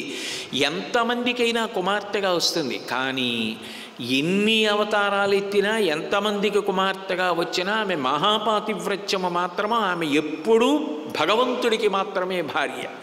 శివే శృంగారార్ధ్ర తదితరజనే కుచ్చనపరా సరోష గంగాయాం గిరిశచరితే విస్మయవతి హరాహిభ్యో భీత అని శంకరాచార్యులు వారి సౌందర్యలహరిలో వర్ణిస్తారు. శివే శృంగారార్ద్ర తదితరజనే కుచ్చనపర. అమ్మవారి దగ్గరికి వెళ్ళి నేను మగవాణ్ణి అన్న భావంతో నిలబడితే అమ్మవారి కళ్ళల్లో రౌద్రరసం కనబడుతుందిట. నేను అమ్మ నీ బిడ్డనమ్మా అని నిలబడితే ఆవిడ సంతోషిస్తుందిట. అటువంటి తల్లి కనుక ఆ తల్లి దక్ష ప్రజాపతికి కుమార్తెగా వచ్చింది. కానీ శివుడు నా అల్లుడని భ్రాంతిపడి దక్ష ప్రజాపతి ప్రవర్తించకూడని రీతిలో ప్రవర్తించిన కారణం చేత ఆమె దక్ష ప్రజాపతికి పాఠం చెప్పడం కోసం శరీరాన్ని విడిచిపెట్టి మళ్ళీ హిమవంతునికి కుమార్తెగా హైమవతిగా పర్వతరాజపుత్రిగా పార్వతిగా వచ్చింది. అటువంటి పార్వతీదేవిని మళ్ళీ పరమశివుడు పరిణయం చేసుకున్నాడు. పరిణయం చేసుకున్న తర్వాత వాళ్ళిద్దరూ కూడా కొన్ని వేల దివ్య సంవత్సరముల పాటు క్రీడిస్తున్నారు. పురారామ కృతోద్వాహో నీలకంఠో మహాతపా దృష్ట్వాచ స్పృహయాదేవీం మైథునాయోపచక్రమే. వాళ్ళ యొక్క దివ్య క్రీడా విలాసం కొన్ని వేల దివ్య సంవత్సరములు అలా జరుగుతూనే ఉంది. ఈలోగా బ్రహ్మాది దేవతలందరూ కూడా కలుసుకుని వాళ్ళకొక ఆలోచన వచ్చింది. తతో దేవాః సముద్విగ్నాః పితాగమ పురోగమాః యదిహోత్పద్యతే భూతం కత్తత్ ప్రతిసహిష్యతే. పార్వతీ పరమేశ్వరులే అంతటి తేజోమూర్తులు, ఆది దంపతులు. వాళ్ళిద్దరూ ఇన్ని వేల దివ్య సంవత్సరముల పాటు క్రీడించిన తరువాత ఒక మహద్భూతం, ఒకటి గొప్ప ప్రాణి కానీ ఉత్పన్నమైతే అసలు ఆ ప్రాణి ముందు నిలబడగలిగిన వారు ఎవరు ఉంటారు? ఆ తేజస్సుని ఎవరు తట్టుకోగలరు? కాబట్టి మనందరం వెళ్ళి పరమశివుణ్ణి ప్రార్థన చేద్దాం. శివ, మీ తేజస్సుని పార్వతీదేవి యందు ప్రవేశపెట్టవద్దు, మీ తేజస్సు మీ యందే నిలుపుకొని తపస్సు చెయ్యండి అని ప్రార్థన చేద్దామని వాళ్ళందరూ కూడా పరమశివుడి దగ్గరికి వెళ్ళారు. మీరు తొందరపడిపోకండి. ఏమిటండి బ్రహ్మాది దేవతలకి కూడా ఇలాంటి ఆలోచనలు ఏమిటి, ఇలాంటి కోరికలు ఏమిటి, ఇలాంటి ప్రార్థనలు ఏమిటి అని. అది అలా ఎందుకు జరుగుతుందో నేను మీకు చెప్తాను. చెప్పే వరకు కొంచెం ఓర్పు పట్టండి. క్షమాదానం, క్షమాయజ్ఞం, క్షమా సత్యం హి పుత్రికాహ. ఓర్పు గొప్పది కదా, అందుకని ఓర్పు పట్టండి.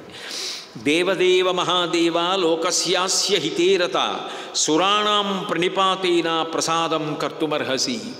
దేవతలందరూ కలిసి పరమశివుడి దగ్గరికి వెళ్ళి ఆయనకి ప్రణిపాతం చేశారు. ప్రణిపాతం అంటే నేల మీద స్వర్ణదండం ఎలా పడిపోతుందో అలా పడిపోవడం. అలా పడిపోతే ప్రణిపాతం చేశారంటారు. ఒక్కసారి ఆయన ముందు ఒక కర్ర పడిపోయినట్టుగా పడిపోయి నమస్కారం చేశారు. నమస్కారం చేసి, అయ్యా మీరు మా నమస్కారమును స్వీకరించండి అన్నారు. ముందు నమస్కారాన్ని స్వీకరించాలి కదా. స్వీకరించడానికి వీలుగా ఉన్నప్పుడు అటువంటి నమస్కారాలు చేయాలి.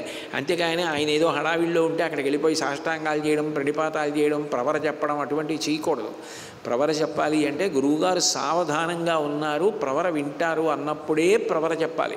సాష్టాంగ నమస్కారానికి కూడా నియమం ఉంది. సాష్టాంగ నమస్కారం కానీ ప్రణిపాతం కానీ చేసినప్పుడు మన పాదాలు మళ్ళీ వెనక దేవతాలయాలు ఉంటే దేవతాలయాలు, గోవులు, అగ్నిహోత్రము, పెద్దలు, గురువులు ఇటువంటి వాళ్ళ వైపుకి ఉండే అవకాశం ఉంది అనుకుంటే సాష్టాంగం చెయ్యరు. పాదములు అటువైపుకి వెళ్ళకూడదని. స్త్రీలైతే పంచాంగ నమస్కారమే. అసలు వాళ్ళకి సాష్టాంగ నమస్కారం లేదు. ఎందుకు లేదు అంటే వాళ్ళని ఏదో చిన్నబుచ్చాలని కాదు. అసలు ఈ సృష్టి అంతా కూడా ఏర్పడాలి అంటే స్త్రీ శరీరంలో ఉన్నటువంటి కింది భాగం నుంచి బయటికి వస్తోంది. వచ్చినటువంటి సమస్త ప్రాణులు పోషింపబడడం స్త్రీ శరీరంలో పైభాగము చేత పోషింపబడుతున్నాయి. అసలు ఈ లోకం వస్తోందంటే స్త్రీ నుండి, పోషింపబడుతోందంటే స్త్రీ వలన. అటువంటి క్రింది భాగం పైభాగం భూమికి తగలక్కర్లేదు. ఒక గౌరవ సూచకంగా వాళ్ళు మోచేతుల మీద వంగి నాకు నమస్కారం చేస్తే చాలన్నాడు భగవంతుడు. అందుకని స్త్రీలకి పంచాంగ నమస్కారం విధింపబడింది తప్ప సాష్టాంగ నమస్కారం విధింపబడలేదు. కాబట్టి అటువంటి స్థితిలో వాళ్ళు ప్రణిపాతం చేసి, శివ మా నమస్కారాన్ని మీరు స్వీకరించండి అన్నారు. స్వీకరించానన్నాడు శివుడు. నమస్కారానికి ఒక చాలా గొప్ప విశేషం ఉంటుంది. భూమి మీద దండం పెట్టారంటారు. భూమి మీద ఎందుకు పడిపోతారంటే సావధానంగా ఉన్నారు గురువుగారు అన్నప్పుడు ఎందుకు పడిపోతారంటే ఇంతకన్నా పడిపోవడానికి అవకాశం ఇక లేదు. ఇంకెక్కడ పడిపోను? ఎంత కింద పడిపోవాలో అంత కింద పడిపోయి ఉన్నాను నేను. మీరు నిలబడి ఉన్నారు, కూర్చుని ఉన్నారు.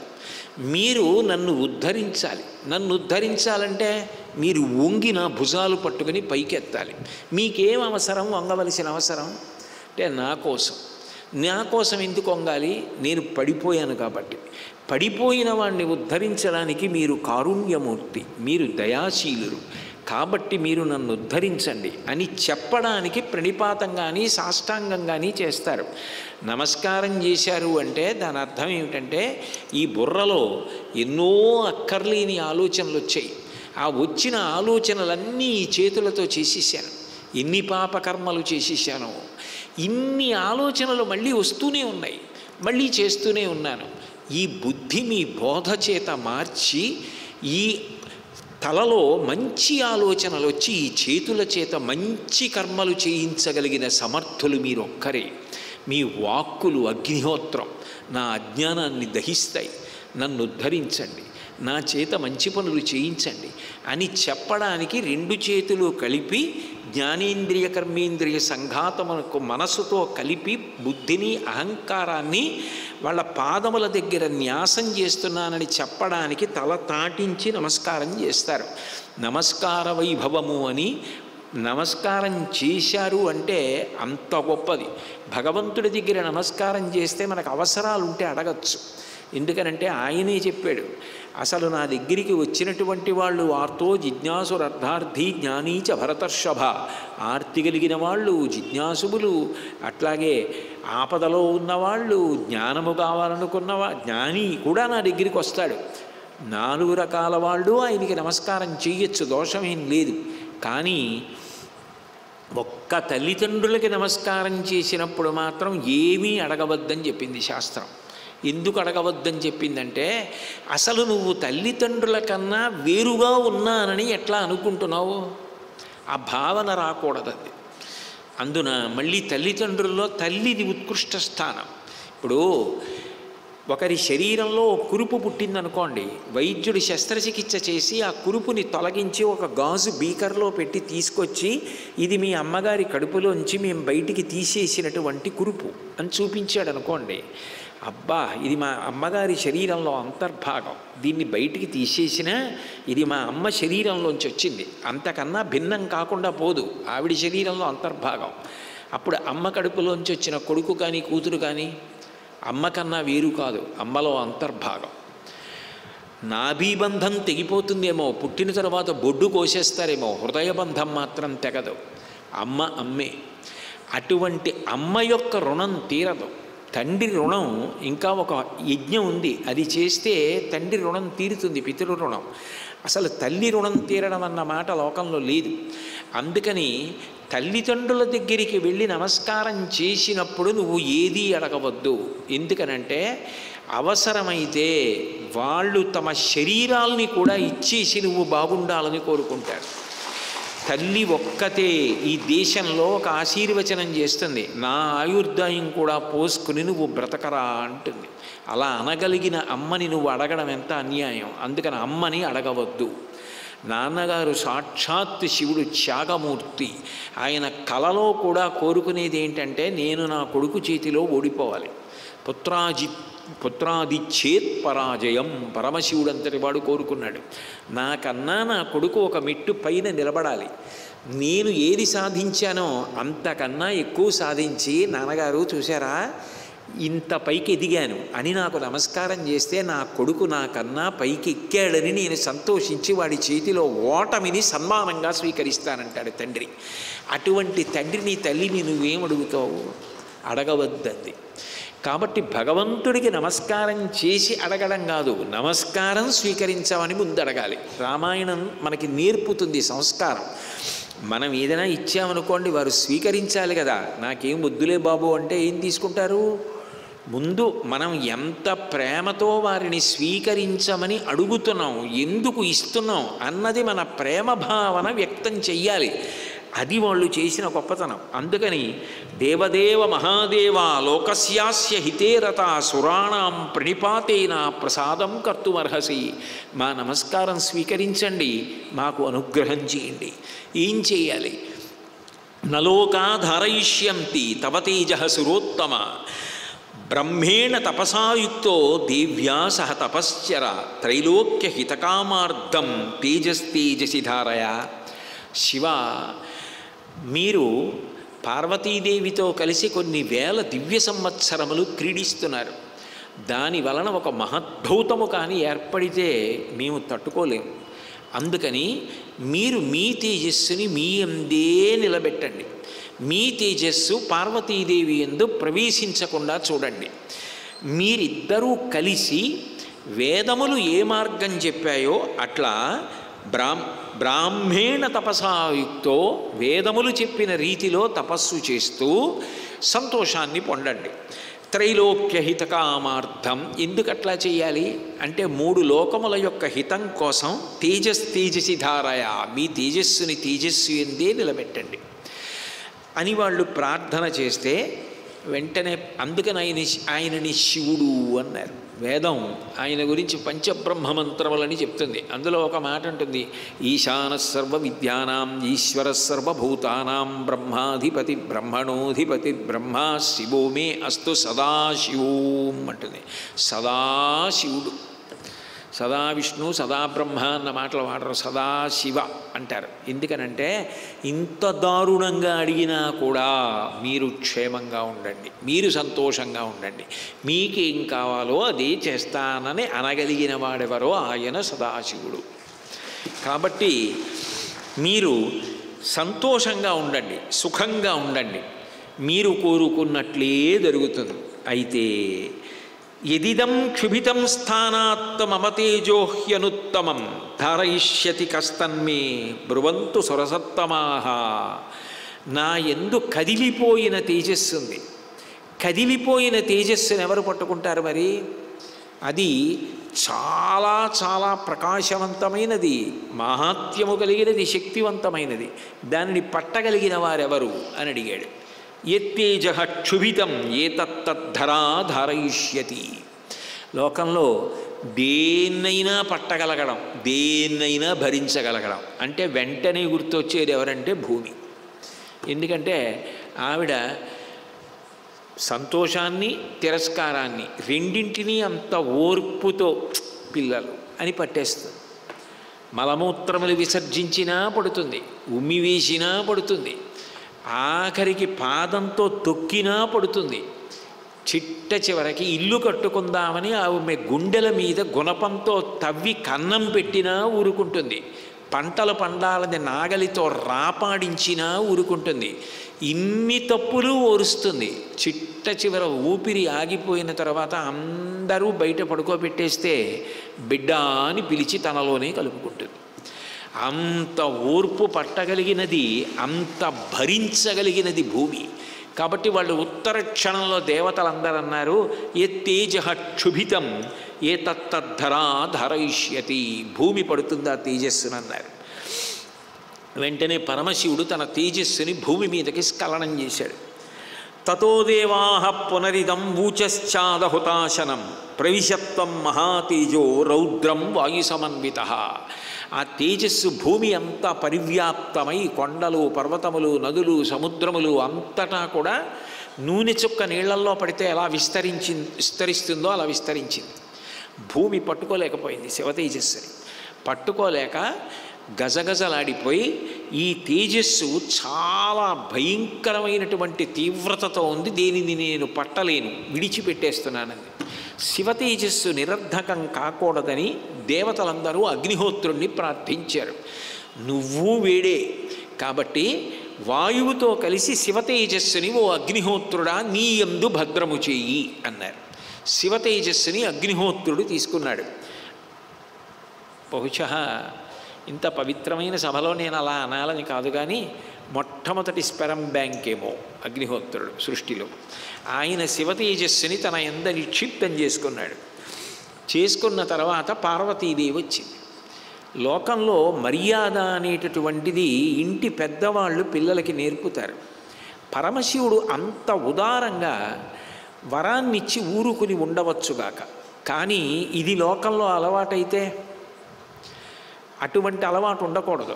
భార్యాభర్తల మధ్య ప్రవేశించి అడగకూడని వరాలు అడగడం అన్నది చాలా దారుణమైన విషయం.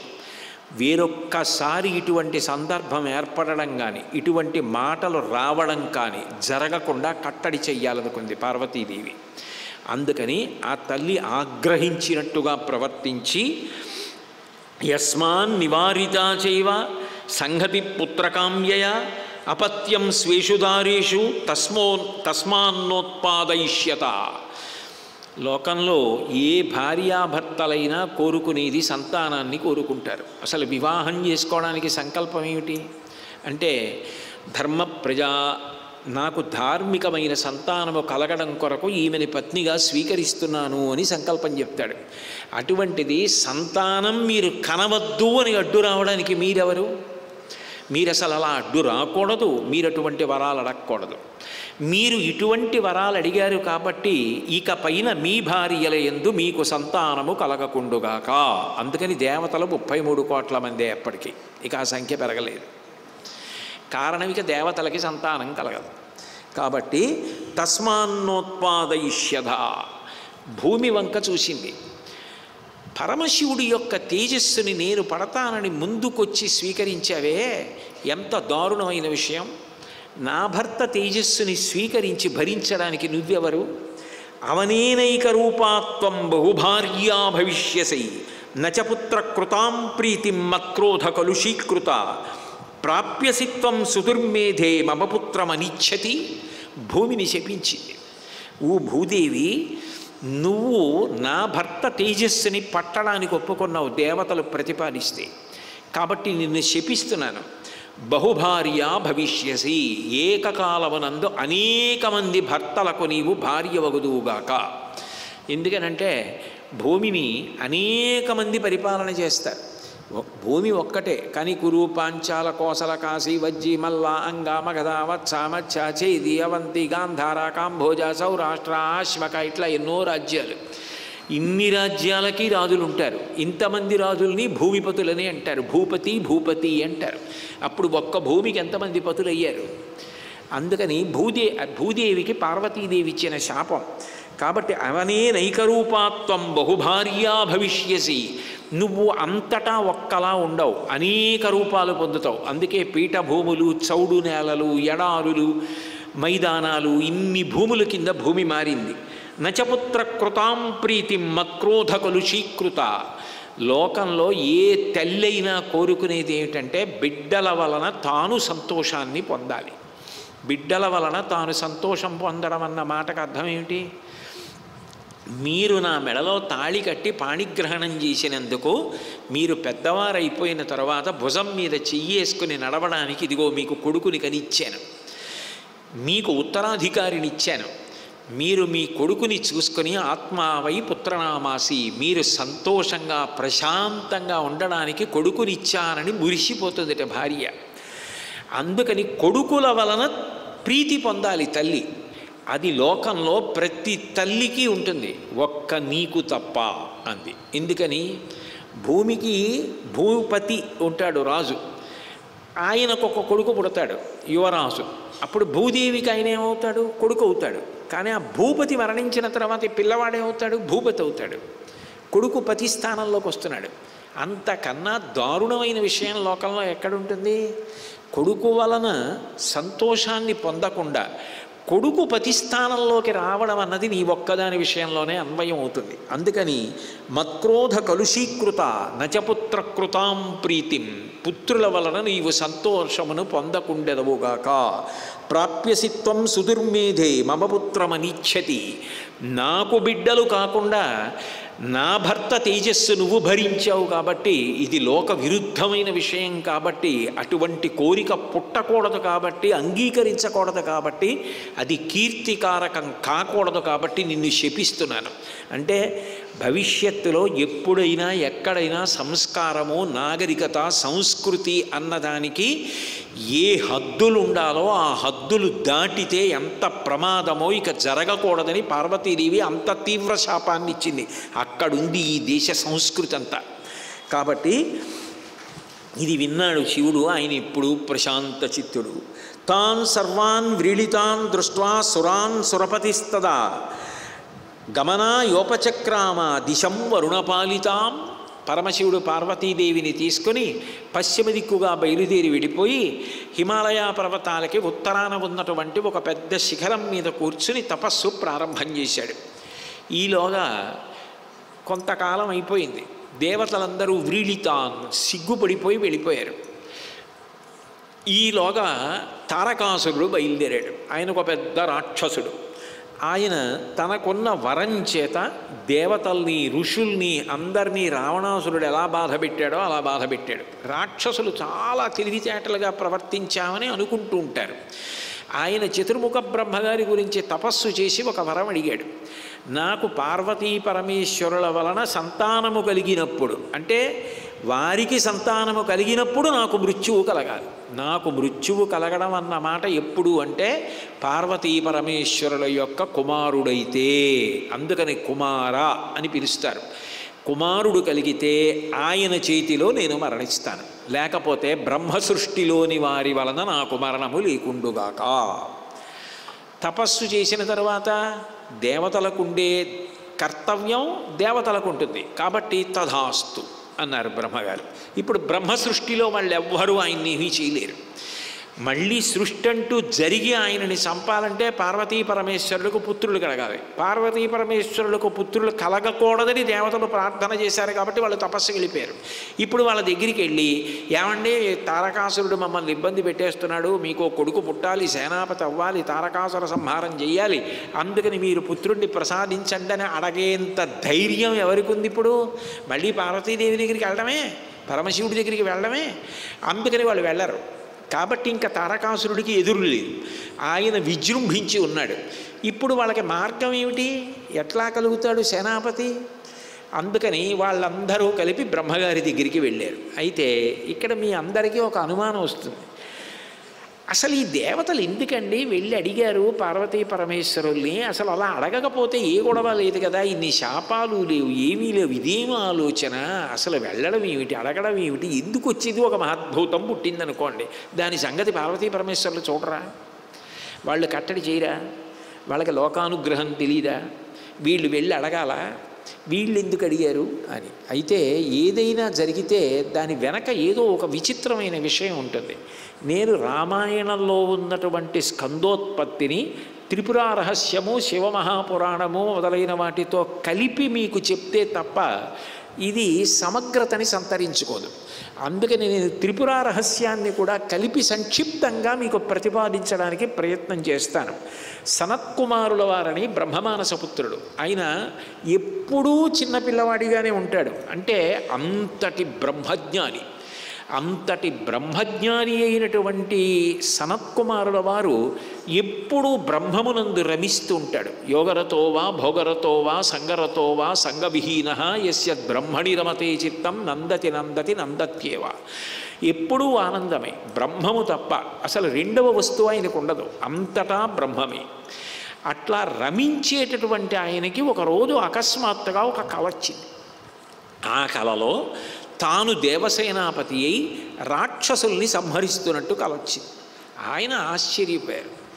నేను దేవసేనాపతి ఏమిటి, రాక్షసుల్ని సంహరించడం ఏమిటి, రాక్షస సంహారం చేయడం అనేది దేవతలు చేసే పని, పైగా సంహార ప్రక్రియ అన్నది రజోగుణంతో కూడుకున్నది. ఇవన్నీ నాకు కలగా ఎందుకు వచ్చాయి? అసలు నాకు అటువంటి భావం ఎందుకు వచ్చింది నిద్రలో మాత్రం? నేను బ్రహ్మముగానే ఉంటానే ఎప్పుడు అని అనుమానం వచ్చి తండ్రి అయినటువంటి చతుర్ముఖ బ్రహ్మగారి దగ్గరికి వెళ్ళారు.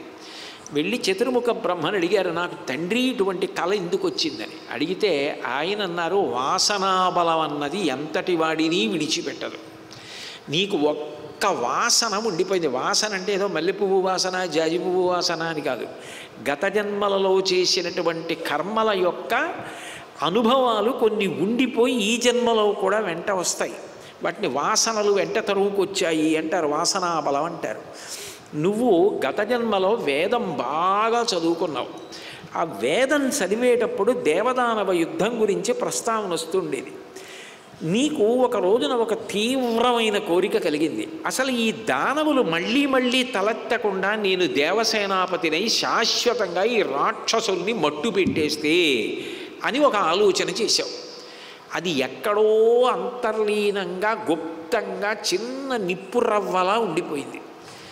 తర్వాత గొప్ప సాధన చేసి జ్ఞానమును పొంది బ్రహ్మజ్ఞానివై ఈ జన్మలో బ్రహ్మమానసపుత్రుడు అయ్యావు. కానీ గత జన్మ వాసనలలోంచి ఆ చిన్న నిప్పురవ్వ లాంటి నేను దేవసేనాపతిని కావాలన్న ఆలోచన వాసనాబలంగా వచ్చేసింది. అది అవకాశం చూసుకొని నీకు స్వప్న రూపాన్ని పొందింది అని చెప్పారు. చెప్పిన తర్వాత సనత్కుమారుల వారు వెళ్ళిపోయారు. కానీ లోకానికంతటికీ తండ్రి పరమశివుడికి ఒక దిగులు పట్టుకుంది. ఇంతటి బ్రహ్మజ్ఞానికి ఒక చిన్న వాసనాబలం మిగిలిపోయింది, అది కూడా నిశ్శేషమైపోవాలి, తొలగిపోవాలి. కాబట్టి ఈయన్ని దేవసేనాపతిని చేసేయాలి. ఒకసారి చేసేస్తే ఇంకా ఈయనకి ఈ వాసన ఉండదు. అందుకని సనత్కుమారుల వారి ఆశ్రమానికి ఒక ప్రదోష వేళ పార్వతీ పరమేశ్వరులే వచ్చారు. సంధ్యారంభ విజృంభితం శృతిశరస్థానాంతరాధిష్ఠితం సప్రేమ భ్రమరాభిరామమసకృత్సద్వాసనాశోభితం భోగీంద్రాభరణం సమస్త సుమన పూజ్యం గుణావిష్కృతం సేవే శ్రీగిరిమల్లికార్జున మహాలింగం శివాలింగితం అంటారు. ఆ ప్రదోష వేళలో వృషభవాహనారూఢుడై వస్తాడైన. వచ్చి సనత్కుమారుల వారి ఆశ్రమంలో దిగారు. ఆయన బ్రహ్మజ్ఞాని, ఆయనకి ఇన్ని ఉండవు. ఆయన ఏదో తన కార్యంలో తానున్నారు. నించున్నారు పార్వతీ పరమేశ్వరులు. ఆయనకి పార్వతీ పరమేశ్వరులు వాళ్ళు నేను సనత్కుమారుణ్ణి ఇన్నుండవు. ఉన్నదంతా ఒక్కటే, బ్రహ్మమే శివుడు, బ్రహ్మమే పార్వతి, బ్రహ్మమే నేను, బ్రహ్మము కానిది లేదు. అందుకని ఆయన రెండవదిగా దేన్ని చూడరు. అందుకని ఆయన ఉపేక్షించారు. పరమశివుడు అన్నాడు, మేము పార్వతీ పరమేశ్వరులం, ఆది దంపతులం, నీ ఆశ్రమానికి వచ్చాం. నువ్వు లేవలేదు, నిలబడలేదు, నమస్కరించలేదు, ఆసనం ఇవ్వలేదు, అర్ఘ్యం ఇవ్వలేదు, పాద్యం ఇవ్వలేదు, నిన్ను శపిస్తానన్నాడు. అంటే సనత్కుమారుల వారు అన్నారు, నాకు శాపము అనుగ్రహము ఇటువంటి మాటలు నాకు తెలియవు. శపిస్తే బాధ కలుగుతుందా? నాకు ఆ బాధ సుఖము ఇట్లా రెండేసి మాటలు నాకు తెలియవు. నాకు తెలిసిన్నది ఎప్పుడూ ఒక్కటే, ఆ ఒకటి ఎందే నేను రమిస్తూ ఉంటాను. తుల్యనిందా స్తుతిర్మౌని సంతుష్టో ఏనకేనచిత్ అనికేత స్థిరమతి భక్తిమాన్మే ప్రియో నరహ అంటాడు గీతాచార్యుడు. ద్వంద్వాతీతుడైన ఆయనకి రెండన్న మాట అన్వయం కాదు. అందుకని శపిస్తానంటావా, దానివల్ల నీకు సంతోషం కలుగుతుందనుకుంటే శపించు. నాకు అసలు నువ్వు నేను ఈ భావాలు నాకేం లేవు. బ్రహ్మజ్ఞానం అందరికీ అలవడడం అంత తేలిక కాదు. బ్రహ్మజ్ఞానం గురించి విన్నా కూడా ఆశ్చర్యంగా ఉంటుంది. అలా కూడా ఉంటారా అని అనిపిస్తుంది. అందుకని మీ ఇష్టం అన్నాడు. అంటే పరమశివుడు అన్నాడు, నాకు నిన్ను చూస్తే ముచ్చటేస్తోందయ్యా, ఎంత బ్రహ్మజ్ఞానం, అసలు నీకు మేము కూడా వేరుగా కనపట్టలేదు, అంతా బ్రహ్మమే అంటున్నావు, నీకు వరం ఇస్తాను తీసుకో అన్నాడు. అంటే ఆయన అన్నాడు, ఇందాక శాపం ఇస్తానన్నావు, ఇప్పుడు వరం ఇస్తానంటున్నావు. నాకు ఆ శాపము తెలియదు, ఈ వరము తెలియదు. వరం వల్ల సుఖం వస్తుందని నువ్వు అనుకుంటున్నావేమో, కానీ నాకు అట్లాంటి సుఖం గురించి అపేక్ష లేదు. నువ్వు ఇందాక శపిస్తా అన్నావు, దానివల్ల బాధ గురించి నాకు ఏ విధమైనటువంటి బాధ లేదు. అందుకని నువ్వేం చేస్తే నీకు తృప్తో చెయ్యి అన్నాడు. అంటే ఆయన అన్నాడు, అసలు ఇది ఏమి బ్రహ్మజ్ఞానివి, పిల్లవాడివి, చిన్నవాడివి, బ్రహ్మమానసపుత్రుడివి, ఎంత గొప్పగా మాట్లాడుతున్నావు, నాకు వరం ఇస్తావా అన్నాడు శివుడు. అంటే ఇప్పుడు నీకు నేను వరం ఇవ్వాలని అడుగుతున్నావా, సరే అడుగు, దానివల్ల నీకు తృప్తి అనుకుంటే అడుగు అన్నాడు. నువ్వు నాకు కుమారుడు అవుతావా అన్నాడు. అంటే ఆయన అన్నాడు, నీకే కుమారుణ్ణి అవుతానన్నాడు. అంటే పార్వతీదేవి ఉలిక్కి పడింది, ఏమిటి నీకే కుమారుణ్ణి అవుతానంటున్నావు, అట్లా ఉండదు లోకంలో, నాకు కుమారుడివి కావాలి, మా ఇద్దరికీ కుమారుడివి కావాలి, ఆది దంపతులం మేము. అంటే ఆయన అన్నాడు, అమ్మాయి ఏమనుకోకు, ఎంత ఆది దంపతులైనా గర్భవాసం మాత్రం చేయలేనమ్మా. ఆ కటిక చీకట్లో తల కిందకి పెట్టి కాళ్ళు పైకి పెట్టి అధోముఖంగా ఉండి గర్భవాసం చేసి నేను ఈ లోకంలోకి రాలేను. శివుడు అడిగాడు వరం, నన్ను కుమారుడిగా పొందాలనుకున్నాడు, తప్పకుండా నీకు కుమారుణ్ణి అవుతానన్నాను. ఆయనకి కుమారుణ్ణి అవుతాను, ఆయన సంకల్పం చేస్తాడు, ఆయనకి కుమారుడుగా వచ్చేస్తాను. ఆయన అడిగాడు పెద్ద ఆయన, ఆయనకి అది తృప్తి అయితే ఆయనకి ఇచ్చేశాను తప్ప నాకంటూ వేరే లేవు, రెండు లేవు.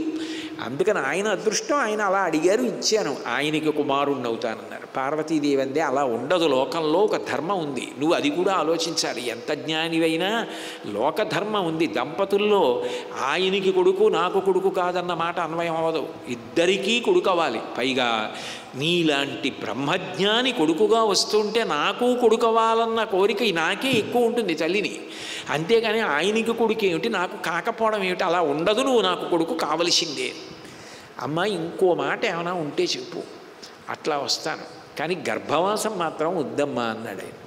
అంటే ఆవిడంది పోన్లే నీ ముచ్చట కూడా తీరుస్తాను, ఒకప్పుడు కారణాంతరముల చేత నేను నా శరీరాన్ని కైలాస పర్వతం హిమవత్ పర్వత ప్రాంతంలో ఒక తటాకంగా మార్చాను, దాన్ని శరవణ తటాకం అంటారు. నువ్వు ఆ తటాకంలోంచి ఉద్భవించు, శరవణ భవ అదే ఆయన మంత్రం. అందుకే ఆ తటాకం నా శరీరమే కాబట్టి అందులోంచి నువ్వు ఉద్భవిస్తే నా శరీరంలోంచి వచ్చినట్టే.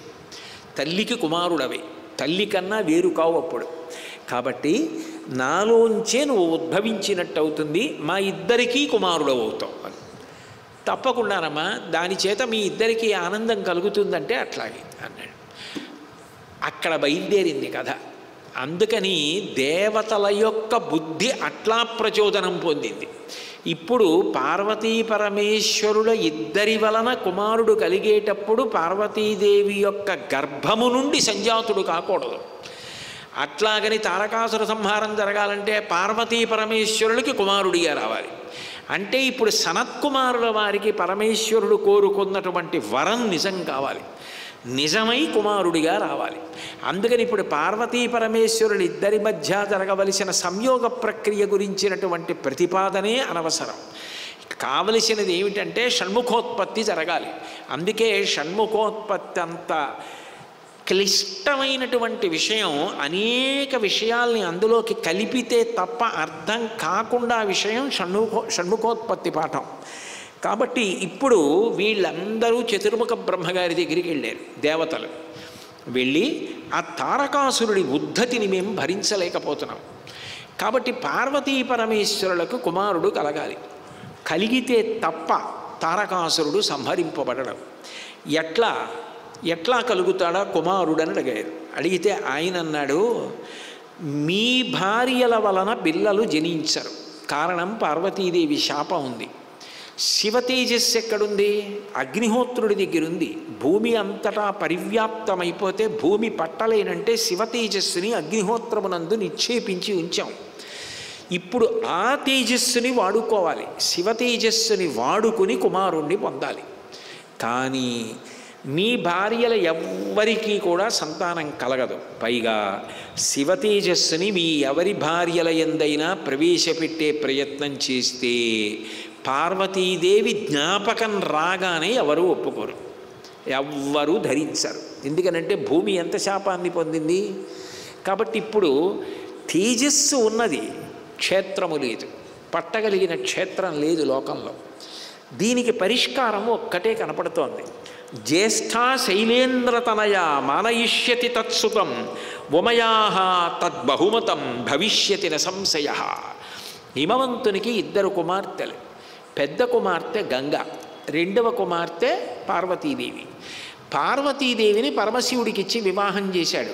దేవతలు పెద్ద కుమార్తె అయిన గంగని మా ప్రయోజనం కోసం స్వర్గలోకానికి తీసుకెడితే మందాకిని అన్న పేరుతో దేవగంగగా ప్రవహిస్తోంది.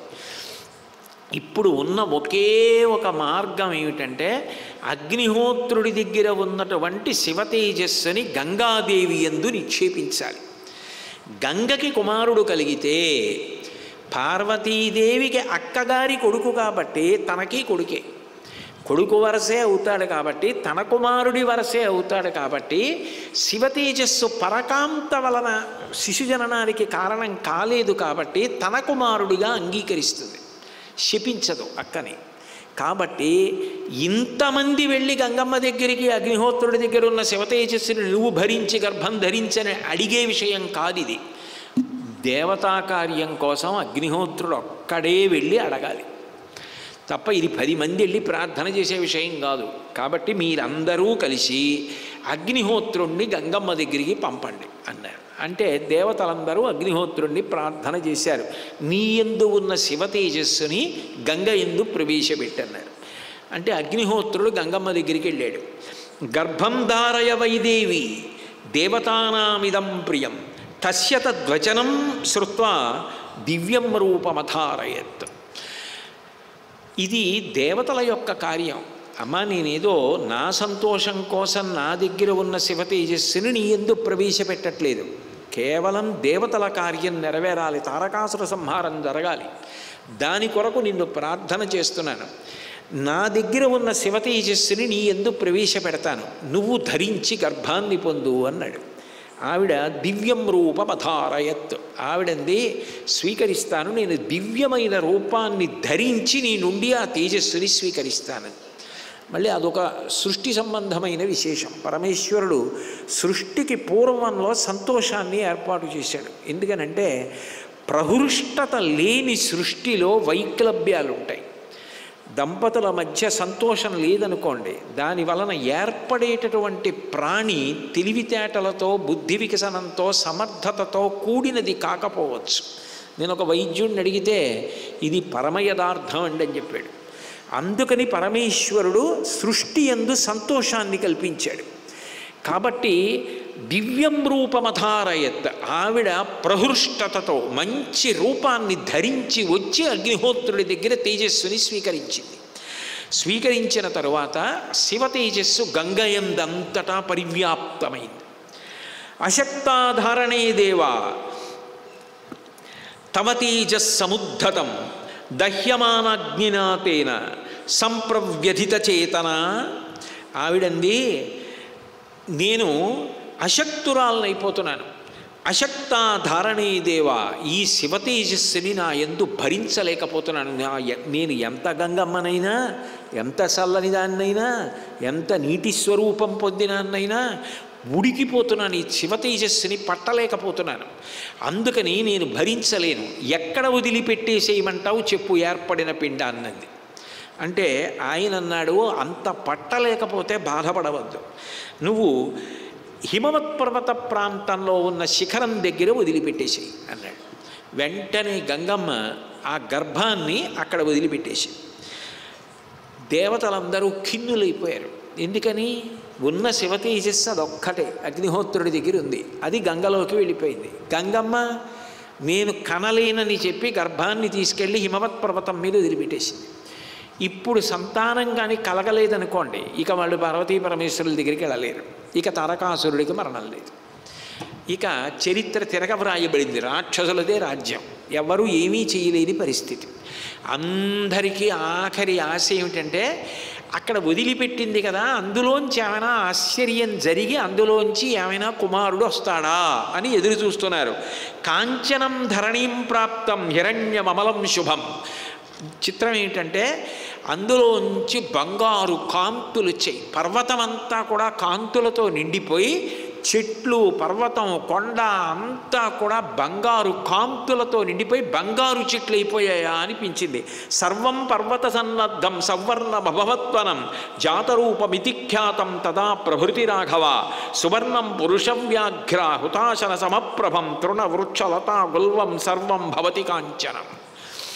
అక్కడ ఉన్న చెట్లు బంగారం అయిపోయి చిట్ట చివరికి అక్కడ ఉన్న తృణ వృక్ష లతా గుల్మం, గడ్డి పరకలు, రాళ్ళు మొదలైనవన్నీ కూడా బంగారంగా మారిపోయి, అందులో ఉన్నటువంటి క్షారము ఏదుందో అది రాగిగా మారిపోయింది, కొంత ఇనుమైపోయింది భూమితో కలిసి. మలము తగరంగా మారిపోయింది, సీసంగా మారిపోయింది. పిల్లవాడు ఉద్భవించినటువంటి దాఖలా మాత్రం లేదు.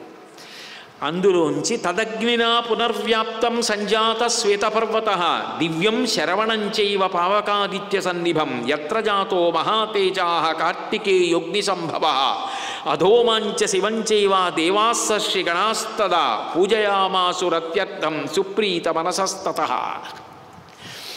అక్కడ ఉన్నటువంటి ఆ పెద్ద కాంతులలోంచి రెల్లు పొదలొచ్చాయి.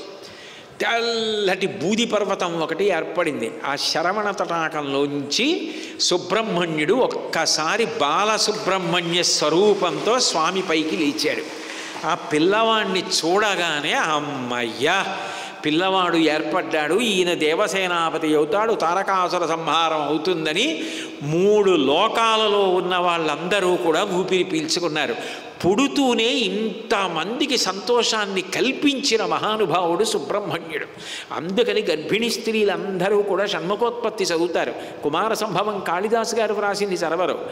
రామాయణంలోంచి షణ్ముఖోత్పత్తి సర్గలు చదువుతారు. దాని శబ్దానికి దాని కథకి అంత శక్తి ఉంది అని. కాబట్టి ఆ పిల్లవాడు పుడుతూనే సామాన్య శిశువు ఎలా పాల కోసం రోధిస్తాడో అలా రోధించాడు. ఇప్పుడు ఆ పిల్లవాడికి పాలివ్వాలి కాబట్టి తా క్షీరం జాతమాత్రస్య కృత్వా సమయముత్తమం దదుహు పుత్రోయమస్మాకం సర్వాసామితి నిశ్చితాః తతస్తు దేవతాః సర్వాః కార్తికేయ ఇతి బ్రువన్ పుత్రత్రైలోక్య విఖ్యాతః భవిష్యతి న సంశయః. ఈ పిల్లవాడు పుట్టగానే పాల కోసం ఏడుస్తున్నాడు. ఇప్పుడు పాలు ఇవ్వకపోతే శిశువు ఏమైపోతాడు? ఎవరిస్తారు పాలు? అందుకని అక్కడ కృత్తికలు కనబడ్డారు. కృత్తికలు అంటే మాతృకలు. వాళ్ళు ఆ మాతృకల వంక చూసి దేవతలందరూ అడిగారు, మీరు మాతృకలు కదా, కారణజన్ముడు మహానుభావుడు దేవసేనాపతి శివతేజస్సు వలన జన్మించినవాడు అగ్నిగర్భంలోంచి వచ్చాడు కాబట్టి పావకి అని పేరు. స్కందుడు గర్భము స్కాలిత్యమును పొంది పుట్టినవాడు కాబట్టి స్కందుడు. అంత బ్రహ్మజ్ఞానమునకు నిధి అయినవాడు కాబట్టి సుబ్రహ్మణ్యుడు. స్వామినాథుడు. స్వామి అన్న పేరు ఒక్కటే అని ముందు ఏమీ అనకపోతే అది సుబ్రహ్మణ్యుడికి అన్వయం. స్వామి అంటే స్వం సమస్తం తనదిగా కలిగినవాడు అని. కావాలంటే మీరు అవరకోశం చూడొచ్చు. స్వామి అన్న మాట సుబ్రహ్మణ్యుడికి అన్వయం. మీరు స్వామి అని వదిలేశారనుకోండి, ఇది సుబ్రహ్మణ్యుడికి అన్వయం. కాబట్టి అంతటి మహానుభావుడు, అంతటి దేవసేనాపతి పరాక్రమశాలి పుట్టాడు. ఆయనకి పాలు ఇవ్వాలి కదా అని అడిగారు. వెంటనే ఆ కృత్తికలు 6 కూడా మేమిస్తాం పాలని బయలుదేరారు. బయలుదేరి ఆ పాలు వాళ్ళు 6 ఇచ్చారు. 6 ఇచ్చిన పాలు స్వీకరించడానికి 6 ముఖాలతో పాలు తాగాడు. 6 ముఖాలతో పాలు త్రాగినవాడు కాబట్టి షణ్ముఖుడయ్యాడు. గృహీత్వా క్షీరమేకాహ్న సుకుమార వపుస్తథ అజయత్సేనవీర్యేణ దైత్యసేన గణాన్ విభు. ఆయన వెంటనే 6 ముఖాలతో 6 తల్లులు కృత్తికల నుండి పాలు స్వీకరించాడు. అయితే ఈ కృత్తికలు ఒక షరతు విధించారు. ఈ పిల్లవాడికి మేము తీసుకొచ్చి పాలిచ్చాం కాబట్టి భవిష్యత్తులో ఈ పిల్లవాడిని మా పిల్లవాడు అని మీరు అంగీకరించాలి. కృత్తికల కొడుకు కార్తికేయుడు కాబట్టి కార్తికేయుడన్న పేరు వీడికి మా పేరు మీదుగా రావాలి. భవిష్యత్తులో ఈ పిల్లవాడికి తల్లి స్థానం మేము పొందాలి. అంటే షణ్ముఖోత్పత్తి జరిగినప్పుడు 6 పాలు తేవడం ఎంత గొప్ప విషయం. పాలు తెచ్చి నైవేద్యం పెట్టడం కూడా అంత గొప్ప విషయం అవుతుంది కదా. కాబట్టి ఆ కృత్తికలు పాలు తీసుకొచ్చి ఆయనకి తల్లులై కార్తికేయుడు అయ్యాడు. ఆయన దేవసేనాపతిగా అభిషేకం చేశారు. ఒక్కరోజు మాత్రమే పాలు తాగాడు. వెంటనే ఆయన యవ్వనంలోకి వచ్చి ఆ రాక్షస సైన్యాన్నంతటినీ కూడా పరిమార్చి తారకాసుర వధ చేసి లోకాల అంతటా కూడా శాంతి సౌభాగ్యాల్ని స్థాపించాడు. అట్లా చేసి ఇప్పటికీ దేవసేనాపతిగా ఆయన సుబ్రహ్మణ్యుడుగా లోకంలో అందరి యొక్క ఆరాధనని అందుకుంటూ ఉంటాడు.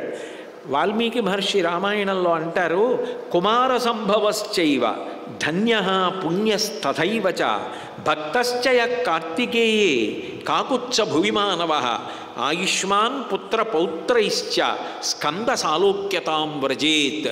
సర్వసాధారణంగా అసలు వాల్మీకి మహర్షి ఎక్కడా కూడా ఫలశ్రుతి చెప్పరు. కానీ అటువంటి వాల్మీకి మహర్షి ఈ స్కందోత్పత్తికి ఫలశ్రుతి చెప్పారు. కుమార సంభవశ్చైవ, ఆయన వాడిన మాట కుమార సంభవం. కుమార అంటే పార్వతీ పరమేశ్వరుల యొక్క కుమారుడు కాబట్టి కుమార. అందుకే ఆ పిల్లవాడు పర్వతం మీద కనపడగానే అందరూ కూడా అధోమాంచ శివంచైవ, ఉమాదేవికి పరమశివుడికి ఇద్దరికీ దేవతలందరూ నమస్కారం చేశారు. మేము అవధి మీరి ప్రవర్తించాం కానీ మీ అనుగ్రహ విశేషం చేత ఈ కుమారుడు లభించాడు, మాకు పార్వతీదేవి అనుగ్రహించిందని దేవస్సర్షి గణాస్తదా పూజయామాసురత్యర్థం సుప్రీత మనస్తతః. వాళ్ళందరూ మనసా నమస్కరించి పూజించారు. కాబట్టి కుమార సంభవశ్చైవ, కుమార సంభవము అనబడేటటువంటి ఈ గాథ, ఈ కథకి 2 సర్గలకి కాళిదాస మహాకవి ఎంత ఆనందపడిపోయాడంటే, అబ్బా ఏమి షణ్ముఖోత్పత్తి, దీని దీన్ని నేను కుమార సంభవము అన్న పేరుతో రచన చేస్తానని అదే పేరుని యథాతథంగా వాల్మీకి మహర్షి రామాయణంలోంచి తీసుకుని కుమార సంభవము అని రచన చేశాడు. కాబట్టి కుమార సంభవశ్చైవ ధన్య పుణ్యస్తథైవచ. ఈ కుమార సంభవము అనబడేటటువంటి షణ్ముఖోత్పత్తి గాథ ఏదైతే ఉందో అది ధన్య పుణ్య స్తథైవచ. ఇది ధన్యము పుణ్యము. ఈ గాథ చెప్పడం వినడం కూడా అంత గొప్ప విషయం. అందున మంగళవారం సుబ్రహ్మణ్యేశ్వర స్వామి వారికి చాలా పట్టెక్కువ. అటువంటి మంగళవార ప్రదోషంలోకి సంపూర్ణ రామాయణ ప్రవచనాంతర్గతంగా షణ్ముఖోత్పత్తి రావడం కేవలం సుబ్రహ్మణ్యేశ్వర స్వామి వారి యొక్క అనుగ్రహం. కాబట్టి భక్తశ్చయ కార్తికేయే కాకుత్స భువిమానవ. ఎవరైతే సుబ్రహ్మణ్యేశ్వర స్వామి వారికి భక్తులైన వారు ఉంటారో వాళ్ళందరూ కూడా ఆయుష్మాన్ పుత్ర పౌత్రైశ్చ. వాళ్ళు దీర్ఘాయుష్మంతులవుతారు, పుత్రుల్ని పౌత్రుల్ని పొందుతారు. స్కంద సాలోక్యతాం వ్రజేత్. స్కందలోకాన్ని పొందుతారు అంటే సుబ్రహ్మణ్య లోకాన్ని అంత్యకాలమునందు పొందుతారు అని. సుబ్రహ్మణ్యేశ్వర స్వామి వాడు ఎంత శక్తివంతుడు అంటే తండ్రి అయినటువంటి పరమశివుణ్ణి అంత సంతోషపెట్టినటువంటి వాడు సుబ్రహ్మణ్యుడే. ఎందుకనంటే ఒకప్పుడు ఆయన స్వామిమలైలో మహాజ్ఞానిగా ఉంటాడు. చిన్న కౌపీనం కట్టుకుని కొండ మీద నించుని ఉంటాడు. అక్కడికి వెళ్ళి పరమశివుడు అడిగాడు, ప్రణవానికి అర్థం నువ్వేదో చాలా బాగా చెప్తావుట, ఏది ప్రణవానికి అర్థం చెప్పమన్నాడు. నిజానికి విద్యలన్నీ ఎవరి దగ్గర నుంచి వచ్చాయి? పరమశివుడి దగ్గర నుంచి వచ్చాయి. అటువంటి తండ్రికి తండ్రి సంతోషించేటట్టు ప్రణవార్థం చెప్పాలి. ఏది నువ్వేదో బాగా చెప్తావుట, గొప్ప జ్ఞానివిట, ఏది చెప్పు అన్నాడు. అంటే సుబ్రహ్మణ్యుడు అన్నాడు, నాన్నగారు లోకంలో ఒక మర్యాద ఉంది కదా, చెప్పేవాడు పైన కూర్చోవాలి, వినేవాడు కింద కూర్చోవాలి. అంతేగాని చెప్పేవాడి కన్నా వినేవాడు పైకి ఉండకూడదు. కాబట్టి మీరు కిందకి కూర్చోండి, నేను పైకి కూర్చుని చెప్తానన్నాడు అని ప్రణవానికి అర్థం చెప్పాడు. చెప్తే ఇంత పరమశివుడు, నేను ఇన్ని మాటలు ప్రణవార్థం చెప్పాను కానీ ఇంత గొప్ప ఆలోచన నాకు రాలేదురా, ఎంత బాగా చెప్పావు. ఇన్నాళ్ళకి సమస్త జ్ఞానమునకు ఆలవాలమైన నాకన్నా బాగా చెప్పి నీ చేతిలో నేను ఓడిపోయేటట్టు చేసి కొడుకు చేత సత్కారము పొందేటట్టు చేశావు. కొడుకు చేతిలో ఓడిపోవడం కన్నా తండ్రికి గొప్ప సత్కారం ఇంకేది ఉండదు. నాకన్నా నా కొడుకు గొప్పవాడయ్యాడని ఓడిపోయి తండ్రి సంతోషం పొందుతాడు. పుత్రాది చేత్ పరాజయం. నీ చేతిలో ఓడిపోయి నేను విజయాన్ని సాధించాను రా, నీలాంటి కొడుకుని కన్నందుకు పొంగిపోయాను రా అన్నాడు. అంటే పరమశివునికి జ్ఞానోపదేశం చేసినటువంటి కొడుకు సుబ్రహ్మణ్యుడు. సుబ్రహ్మణ్యుడు ఎంత గొప్పవాడంటే భక్తుల్ని అంత ఆదరిస్తాట. నేను ఒకప్పుడు ఆ దక్షిణ దేశంలో తిరుచెందూరు యాత్రకు వెడుతున్నాను. వెళ్ళే ముందు ఎందుకో కాంచీపురం వెళ్ళాను. వెడితే శంకర విజయేంద్ర సరస్వతి స్వామి వారి దర్శనం చేసుకుని ఆయన దగ్గర ఆశీర్వచనం తీసుకుని బయలుదేరుతుంటే ఆయన అన్నారు, ఇక్కడి నుంచి ఎక్కడికి వెడుతున్నావు అన్నారు. తిరుచెందూరు వెడుతున్నానన్నారు. తిరుచెందూరులో ఏం చూస్తావని అడిగారు నన్ను. అయితే సుబ్రహ్మణ్యేశ్వర స్వామి వారి దర్శనం చేసుకుందామని అన్నాను. అంటే ఆయన అన్నారు, తిరుచెందూరులో ఒక గొప్ప శివలింగం ఉంది చూశావా అన్నారు. నేను ఇప్పుడు చూడలేదు అన్నాను. సుబ్రహ్మణ్యేశ్వర స్వామి వారి దేవాలయానికి వెనకాతల చిన్న శివాలయం ఉంది, అందులో ఒక శివలింగం ఉంటుంది. శంకరాచార్యుల వారు వెనక్కి పిలవబడితే అక్కడికి వెళ్ళి నిలబడితే ఆయన ప్రమేయం లేకుండా ఆయన నోటి వెంట వచ్చింది భుజంగం. భుజంగం అంటే అదొక వృత్తం. భుజంగంలో స్తోత్రం చేయడం అందరికీ సాధ్యం కాదు. ఆ భుజంగ వృత్తం చెయ్యాలన్నా శిఖరిణి చెయ్యాలన్నా చాలా కవిత్వంలో సమర్థత ఉండాలి. శంకరాచార్యులు వారు సౌందర్యలహరి శిఖరిణి వృత్తంలో చేశారు. భుజంగ స్తోత్రాలు ఎన్నో చేశారు ఆయన. శారదా భుజంగ ప్రయాతాష్టకము అని ఒకటి చేశారు. సుబ్రహ్మణ్య భుజంగం ఆయన చేసిన వాటిల్లో చాలా ప్రసిద్ధి. భుజంగం అంటే ఎండుటాకుల మీద పాము పాకి వెళుతోందనుకోండి, ఎంత చిన్న శబ్దం వస్తుందో అటువంటి శబ్దం అంతర్లీనంగా స్తోత్రంలో ఉంటుంది. అట్లా విడితే దాన్ని భుజంగం అంటారు. సుబ్రహ్మణ్యుడే భుజంగ రూపంలో ఉంటాడు. అది మామూలు పాము అని కాదు దాని అర్థం, ఊర్ధ్వముఖ చలనం చేసేటటువంటి పాము. కన్నంలోకి కిందకి వెళ్ళిపోయే పావంటే మనిషిలో తయారైనటువంటి తేజస్సు సుఖం కోసమని అధోముఖ స్ఖలనం పొందితే కన్నంలోకి వెళ్ళిపోతున్న పాము. పైకి లేచిన పాము అన్న దానికి గుర్తు ఏమిటంటే ఆ తేజస్సు ఓజోశక్తిగా మారడం, అది సుబ్రహ్మణ్యుడంటే. కాబట్టి ఆయనే భుజంగంగా ఉంటాడు. ఆయన ఎంత జ్ఞానాన్ని ఇస్తాడంటే అని శంకర విజయేంద్ర సరస్వతీ స్వామి వారు నాకు చెప్పిన మాట. శంకరాచార్యుల వారు ఆ శివలింగం దగ్గరికి వెళ్ళి నిలబడ్డారు నమస్కారం చేస్తూ. అప్రయత్నంగా సుబ్రహ్మణ్యేశ్వర స్వామి అనుగ్రహ విశేషం చేత ఆయన నోటి వెంట స్తోత్రం వచ్చేసింది. అందుకే ఆ స్తోత్ర ప్రారంభం అలా ఉంటుంది అని చెప్పారు నాకు. నజానామి శబ్దం నజానామి చార్థం నజానామి పద్యం నజానామి గద్యం చిదేకా షడాస్యా హృదిద్యోతతో మే ముఖాన్నిస్సరంతే గిరశ్చాపి చిత్రం మయూరాధిరూఢం మహావాక్యగూఢం మనోహారి దేహం మహచ్చిత్తగేహం మహీదేవదేవం మహీదేవదేవం మహావేద భావం మహాదేవ బాలం భజే లోకపాలం అని ఆయన మొదటి శ్లోకంలోనే చెప్పారు. నజానామి శబ్దం. అంత శంకరులు ఎంత వినయం పాటించారు. నాకు ఈ శబ్దం తెలియదు అంటే వేదం తెలియదు. నజానామి చార్థం, నాకే అర్థం తెలియదు. నజానామి పద్యం, నాకే పద్యం తెలియదు. నజానామి గద్యం, నాకే గద్యం తెలియదు. చిదేకాషడాస్యా హృది ద్యోతతో మే ముఖాన్నిస్సరంతే గిరశ్చాపి చిత్రం. అదేమి చిత్రం, నేను సుబ్రహ్మణ్యుణ్ణి మనసులో ధ్యానం చెయ్యగానే నా నోటి వెంట ఈ స్తోత్రాలు అలా వెళ్ళిపోతున్నాయి అన్నారు. మహానుభావుడు నెమలి మీద పెడుతుంటాడు. నెమలి మీద పెడుతున్నాడు అంటే దాని అర్థం ఏమిటంటే కాలాన్ని అధివసించి ఉంటాడని. షణ్ముఖుడు అందుకే 6 ఋతువులు కాలం మారుతున్న కాలంగా ఆయనే కాలాతీతుడై అధివసించి ఉంటాడు. మయూరాధిరూఢం మహావాక్యగూఢం మనోహారి దేహం మహచ్చిత్తగేహం మహీదేవదేవం మహావేద భావం మహాదేవ బాలం భజే లోకపాలం.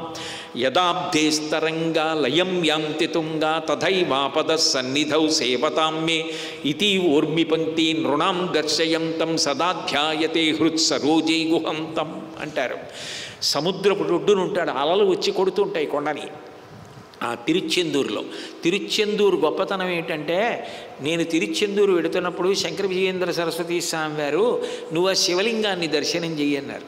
శివలింగాన్ని దర్శనం చెయ్యంటే ఎలా దర్శనం చేస్తాం స్వామి, సుబ్రహ్మణ్యుడి గుడులు ఉంటాయి కానీ వెనక శివాలయం ఉంది కదా, తగుదనమ్మా నేను ఎడతానంటే ఎట్లా అన్నారు. నీకు నేను ప్రత్యేకంగా కబురు చేస్తాను, నిన్ను తీసుకెళ్ళి చూపిస్తారులే అన్నారు. ఆయన అనుగ్రహ విశేషం చేత నేను తిరుచెందూరు వెళ్ళినప్పుడు అర్చకులు నన్ను తీసుకెళ్ళి ప్రత్యేకం ఆ తలుపులు తీసి వెనక్కి తీసుకెడితే అక్కడ శివాలయం శివలింగం చూసి ఇక్కడ కదా శంకరుడు సుబ్రహ్మణ్య భుజంగం చేశారని నేను ఆశ్చర్యపోయాను. జగద్గురువుల అనుగ్రహంతో ఆ శివాలయం చూడగలిగాను నేను. ఆ సముద్రపు కెరటాలు కొడుతుంటాయి. సుబ్రహ్మణ్య తత్వం ఎంత సత్యం అంటే, ఇప్పటికీ మీరు తిరుచెందూరు వెళ్ళి స్వామిని దర్శనం చేసుకుని ప్రదక్షిణంగా వెనక్కి వెడితే దేవాలయం వెనకాతల గోడ మీద కొన్ని చిత్తరువులు ఉంటాయి. తిరుచెందూరు దగ్గర సునామీ వస్తుంది అని నిర్ణయించారు ఆ రోజుల్లో. సునామీ వస్తే ఆ కొండ గుడి అంతా మునిగిపోయి సముద్ర జలాలంతా పైకి వస్తాయని నైవేద్యం పెట్టేసి గుడి తలుపులు వేసేసి వెళ్ళిపోయారు. ఇప్పటికి పైన చిత్తరువులు మేము వెడితే మాకు చూపించారు, ఇక్కడే ఉంది తను కూడా. ఆ విచిత్రం ఏమిటంటే, అక్కడ రావలసిన సునామీ అక్కడ రాలేదు, చెన్నై దగ్గరికి వెళ్ళిపోయి అక్కడ సముద్రం వెనక్కి వెళ్ళిపోయింది, ముందుకు రాలేదు. శంకరాచార్యులు వారు అదే అంటారు, యదాభ్యేస్తరంగా లయం యాంతి తుంగా తథైవాపద సన్నిధౌ సేవతాం మే ఇతి ఊర్మి పంక్తి నృణాం దర్శయంతం సదాధ్యాయతే హృత్సరోజై గుహంతం. స్ఫురద్రత్న కేయూరహారాభిరామశ్చలత్కుండల శ్రీల సద్గండభాగ కటౌ పీతవాసాః కరే చారుశక్తి పురస్తాన్మమాస్తాం పురారిస్తనూజ కుమారీశసూనో గుహస్కంధసేనాపతే శక్తిహస్తే మయూరాధిరూఢ పులిందాత్మజా కాంతభక్తార్తిహారీన్ ప్రభోస్తారకారే సదా రక్షమాం త్వం అంటారు. ఎంతటి మహానుభావుడంటే, ఆ సముద్ర తరంగములు కొడుతుంటే ఈ తరంగములు మిమ్మల్ని ఏమీ చేయలేవు. కొండ మీద ఉన్న నా పాదములు ఆశ్రయించి ఉండగా మిమ్మల్ని ఇవి ఏమీ చేయలేవు అని చూపిస్తూ ఉంటాడు సముద్రాన్ని. ఈ జనన మరణ చక్రమన్న సంసార సముద్రము మిమ్మల్ని కొట్టి పునరపి జననం పునరపి మరణం పునరపి జనని జఠరే చైనం దిహ సంసారే బహుదుస్తారే కృపయాపారే పహిమూరారే అని మళ్ళీ పుట్టి మళ్ళీ చచ్చి అమ్మ కడుపులో పడుకుని బయటికి వచ్చి తిరుగుతున్న ఈ జనన మరణ చక్రము నుండి శాశ్వతమైన విడుదల నేను ఇవ్వగలనని చెప్పడానికి ఈ సముద్రపు ఒడ్డున నిలబడి ఉన్నాను అని సంకేతిస్తూ ఉంటాడు.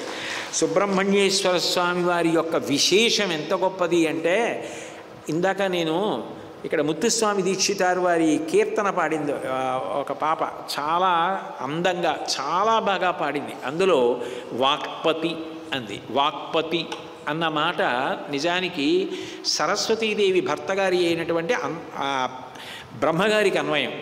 వాక్పతి అని సుబ్రహ్మణ్యేశ్వర స్వామిని ఎందుకంటారో మహాభారతం ఆరణ్య పర్వంలో కూడా కనపడుతుంది. సుబ్రహ్మణ్యేశ్వర స్వామి వారి గొప్పతనం ఏమిటంటే, ఆయన యందు భక్తి కలిగిన వాడెవరుంటాడో అటువంటి వాడికి చేతకాని విషయాలు కూడా వాడి చేత పలికించేస్తారు. ఆయన ఆవహించి పలికిస్తారు. దానికి ప్రత్యక్ష సాక్ష్యం ఇప్పటికుంది. కాంచీపురంలో కుమారకోష్టం ఉంటుంది. ఆ కుమారకోష్టంలోనే చంద్రశేఖరేంద్ర సరస్వతి మహాస్వామి వారు తనకి తెలియకుండానే సన్యాసిని తీసుకునే ముందు స్నానం చేశారు. ఆ కుమారకోష్టం ఉండడం కూడా విచిత్రంగా ఉంటుంది. సోమాస్కంధ స్వరూపంగా ఉంటుంది. సోమాస్కందుడని పార్వతీ పరమేశ్వరుల మధ్య చేతులెత్తి ఆడుకుంటుంటాడు సుబ్రహ్మణ్యుడు. అటువంటి రూపాన్ని చూసినట్టయితే సంతానం రక్ష చేయబడతారంటారు. సోమాస్కంద స్వరూపం అంత గొప్పది. కాంచీపురంలో సుబ్రహ్మణ్యుడు విలియడమే అలా విలిశాడు. ఏకాంబరేశ్వరుడి గుడికి కామాక్షి గుడికి మధ్యలో కుమారకోష్టం ఉంటుంది. ఆ కుమారకోష్టంలో సుబ్రహ్మణ్యేశ్వర స్వామి వారి దగ్గర కచ్చయ్యప్ప శివాదీక్షితుల వారిని ఒక ఆయన అర్చకత్వం చేస్తుండేవారు. ఆయన విద్వాంసులు గారు, ఆయన ఏం పెద్ద కవి గారు, ఆయన ఎప్పుడూ గ్రంథరచన చేయలేదు. కానీ నమ్మి సుబ్రహ్మణ్యుణ్ణి ఆరాధన చేస్తుండేవారు. ఆ ఆరాధన చేస్తున్న సమయంలో ఒక రోజున ఆయనతో సుబ్రహ్మణ్యుడు మాట్లాడి స్కంద పురాణాన్ని అంతటినీ నువ్వు తమిళ భాషలోకి మళ్ళీ తర్జుమా చేయమన్నారు. అంటే ఆయన అన్నాడు, స్కంద పురాణం అన్ని పురాణాల్లోకి పెద్దది, దాన్ని నేను రాయిన తమిళంలో నాకేం వచ్చాను రాయనని అడిగాడు. నువ్వు రాయడం ఏమిటి, నేను నీ చేత పలికిస్తాను రాయన్నారు. అయితే మొదటి శ్లోకం అన్నాడు, నేను రాసిస్తాను రాయి అని ఆయనే రాసి ఇచ్చేశారు సుబ్రహ్మణ్యేశ్వర స్వామి. మిగిలింది ఆయన తీసి వ్రాయడం మొదలు పెడితే సుబ్రహ్మణ్యేశ్వర స్వామి వారు ఆవహించి రాయించేశారు. రాయించిన తర్వాత గ్రంథావిష్కరణ జరగాలి కదా. ఆయన కాంచీపురంలో ఉన్న విద్వాంసులందరినీ పిలిచి ఆ స్కంద పురాణం తమిళంలో ఉన్నదానికి గ్రంథావిష్కరణ సభ పెట్టారు. పెద్ద పెద్ద వాళ్ళందరూ ఇది బాగా ఉందా లేదా చర్చించడం కోసమని వచ్చారు విద్వాంసులు. ఆ పాపం ఆ శివాచార్యుల వారు వచ్చి గ్రంథాన్ని పరిచయం చేస్తూ 2వ శ్లోకం చదివారు. అదేడు మొదటి శ్లోకం చదువన్నారు. అది నేను రాయలేదన్నాడు ఆయన. మరి నువ్వు రాయిపోతే ఎవరు రాశారన్నారు. అది సుబ్రహ్మణ్యేశ్వర స్వామి వారు రాశారు. ఇలాంటి కబుర్లు చెప్పకు, ఒకటి నేను రాయలేదు ఒకటి ఇంకోటి నేను రాశాను, ఇలా ఉండదు. గ్రంథంలో ఏ శ్లోకం అయినా చెప్పాలి. అందులో మొదటి శ్లోకం మంగళాచరణం. అది నువ్వే చెప్పలేకపోతే ఇంకా గ్రంథం ఏమిటి, వెళ్ళిపోమన్నారు. ఆయన బాధగా ఇంటికి వెళ్ళిపోయి ఆ పుస్తకం సుబ్రహ్మణ్యేశ్వర స్వామి వారి దగ్గర పెట్టి, చేతకాని వాడిని తీసుకెళ్ళి నువ్వేమో పుస్తకం రాయమన్నావు, నిన్ను నమ్ముకుని నేను రాశాను, వాళ్ళేమో మొదటి దానికి అర్థం చెప్పన్నారు, నాకేమో చేత కాలేదు, ఇప్పుడు నేను ఎంత చిన్న బుచ్చుకున్నాను 10 మందిలో, ఎందుకు రాయించావు నాతో అన్నారు. నువ్వేం బెంగ పెట్టుకోకు, మళ్ళీ సభ పెట్టు, నేను వచ్చి చెప్తానులే అన్నారు. మళ్ళీ సభ పెట్టారు సుబ్రహ్మణ్యేశ్వర స్వామి వారి మీద నమ్మకంతో. ఏది చెప్పు మొదటి శ్లోకానికి అర్థం అన్నారు. అకస్మాత్తుగా సభలోంచి ఒక బ్రాహ్మణుడు లేచొచ్చి ఆ శ్లోకానికి అర్థాన్నంతటినీ వివరించాడు. పండితులందరూ నోళ్లు తెరుచుకుని తెల్లబోయారు. ఇంత గొప్ప శ్లోకాన్ని కూడా వ్రాయిచ్చా అని. ఆయన అంతర్ధానం అయిపోయాడు. ఓ, ఇది సుబ్రహ్మణ్యేశ్వర స్వామి వారే ఈయన చేత వ్రాయించినది. వాక్పతి సరస్వతీ కటాక్షాన్ని ఇస్తాడు. అందుకని శంకరాచార్యుల వారంతటి వారు హృదిద్యోతతో మే ముఖాన్నిస్సరంతే గిరశ్చాపి చిత్రం, ఆయన్ని మనసులో స్మరిస్తే చాలు వాక్కులు ప్రవాహం కింద పెడతాయి, బ్రహ్మజ్ఞానమునిస్తాడని. సుబ్రహ్మణ్యుడి అవతారాల్లో వచ్చిన వారే చంద్రశేఖరేంద్ర సరస్వతి మహాస్వామి వారు అని అంటారు. స్వామిమలై నుంచి ఇప్పటికీ ప్రసాదం పెడుతుంది కామకోటి పీఠానికి. కాబట్టి అంతటి మహానుభావుడు సుబ్రహ్మణ్యేశ్వర స్వామి వారి విషయంలో చాలా చాలా గొప్ప విషయం ఏమిటంటే, తిరుచెందూరులో ఇప్పటికీ కూడా పత్ర విభూతి అని ఇస్తారు. మిగిలిన దేవతా స్వరూపాలందరి విషయంలోనూ గొప్ప ప్రసాదం అంటే వాళ్ళకి నైవేద్యం పెట్టిన ప్రసాదం. బాగా చదువు రావడానికి సుబ్రహ్మణ్య ఆరాధనకి ఒక విధానాన్ని చెప్పి తేనె నైవేద్యం పెట్టి ఇమ్మంటారు పిల్లలకి. అది మహాభారతం ఆరణ్య పర్వంలో ప్రతిపాదింపబడింది. సర్వసాధారణంగా లోకంలో అందరూ అంగీకరించే గొప్ప ప్రసాదం ఏది అంటే సుబ్రహ్మణ్యుడి విషయంలో విభూతి. పరమశివుడి విషయంలో అనుకుంటాం, నిజానికి సుబ్రహ్మణ్యేశ్వర స్వామి వారికి సంబంధించిన విభూతి ప్రసాదం అంత గొప్పదిగా చెప్తారు. సుబ్రహ్మణ్య భుజంగంలోనే శంకరాచార్యులు వారు దాని గురించి ప్రస్తావన చేశారు. అసలు శంకరులు అటువంటి ప్రస్తావన చేయరు. అటువంటిది ఒక శ్లోకం రాశారు దాని మీద. అపస్మార కుష్ట క్షయార్ష ప్రమీహ జ్వరోన్మాద గుల్మాది రోగాన్వహాంతం పిశాశాశ్చ సర్వే భవత్పత్రభూతి విలోక్య క్షణాస్తారకారీ ద్రవంతే అన్నారు. పన్నీర్ అని ఒక ఆకు ఆ తిరుచెందూరులో ఆ ఆకు ఇచ్చి ఆ ఆకులో ఈ విభూతి వేసిస్తారు. అది పెట్టుకోవడం కాదుట, ఆ విభూతి వంక ఇలా చూసేటప్పటికీ విలోక్య క్షణాస్తారకారీ ద్రవంతే, పిశాచాదులు పరిగెత్తిపోతున్నాయ్యా, పాపములు దహింపబడి అనేక రోగములకు అది ఉపశాంతినిస్తోందని శంకర భగవత్పాదులంతటి వారు అంత రోగాల చిట్టా చెప్పారు. అసలు శంకరాచార్యులు వారు అలాంటి శ్లోకాలు ఎప్పుడు చేయరు. అలాంటిది భుజంగంలో అంత గొప్ప విషయం ప్రస్తావించి అపస్మార కుష్ట క్షయార్ష ప్రమేహ జ్వరోన్మాద గుల్మాది రోగాన్మహాంతం పిశాశాశ్చ సర్వే భవత్పత్రభూతి విలోక్య క్షణాస్తారకారే ద్రవంతే అన్నారు. విశేషం ఏమిటంటే మనకి ఈ షణ్ముఖోత్పత్తి ఈ సంపూర్ణ రామాయణ ప్రవచనాల్లో మంగళవారం నాటి సాయంకాలం ప్రదోష వేళ రావడం అంత గొప్ప విశేషం. అంత గొప్ప విశేషం ఇదైతే ఇక్కడ ఉన్నటువంటి వైశాఖేశ్వర దేవాలయంలో స్వామివారు విశాఖుడిగా ఉన్నాడు. విశాఖుడు అంటారు. రామాయణంలో ఒక మాట వస్తుంది, విశ్వామిత్రుడి వెనక వెడుతున్న రామలక్ష్మణులు ఇద్దరూ కూడా వైశాఖుడు నైగమేషుడు అనుసరిస్తున్న పరమశివుళ్ళ ఉన్నాడు అంటారు. విశాఖుడు అంటే పరమశివుడు స్థాణువుగా ఉంటాడు. స్థాణుహు అని ఆయనకు ఒక పేరు. స్థాణుహు అంటే చూడండి, ఎవరైనా కదలకుండా అలా నిల్చున్నారనుకోండి, ఎరా నువ్వు ఏమైనా స్థాణువా కదలమే అంటారు. స్థాణువు అంటే కదలకుండా ఉన్నవాడు. పరమశివుడి విషయంలో స్థాణువు అంటే కదలకుండా ఉన్నవాడు కాదు, కదలడానికి చోటు లేనివాడు. ఆయన అంతటా నిండిపోయాడు. ఇంకా కొత్తగా ఆయన వెళ్ళడానికి చోటేది?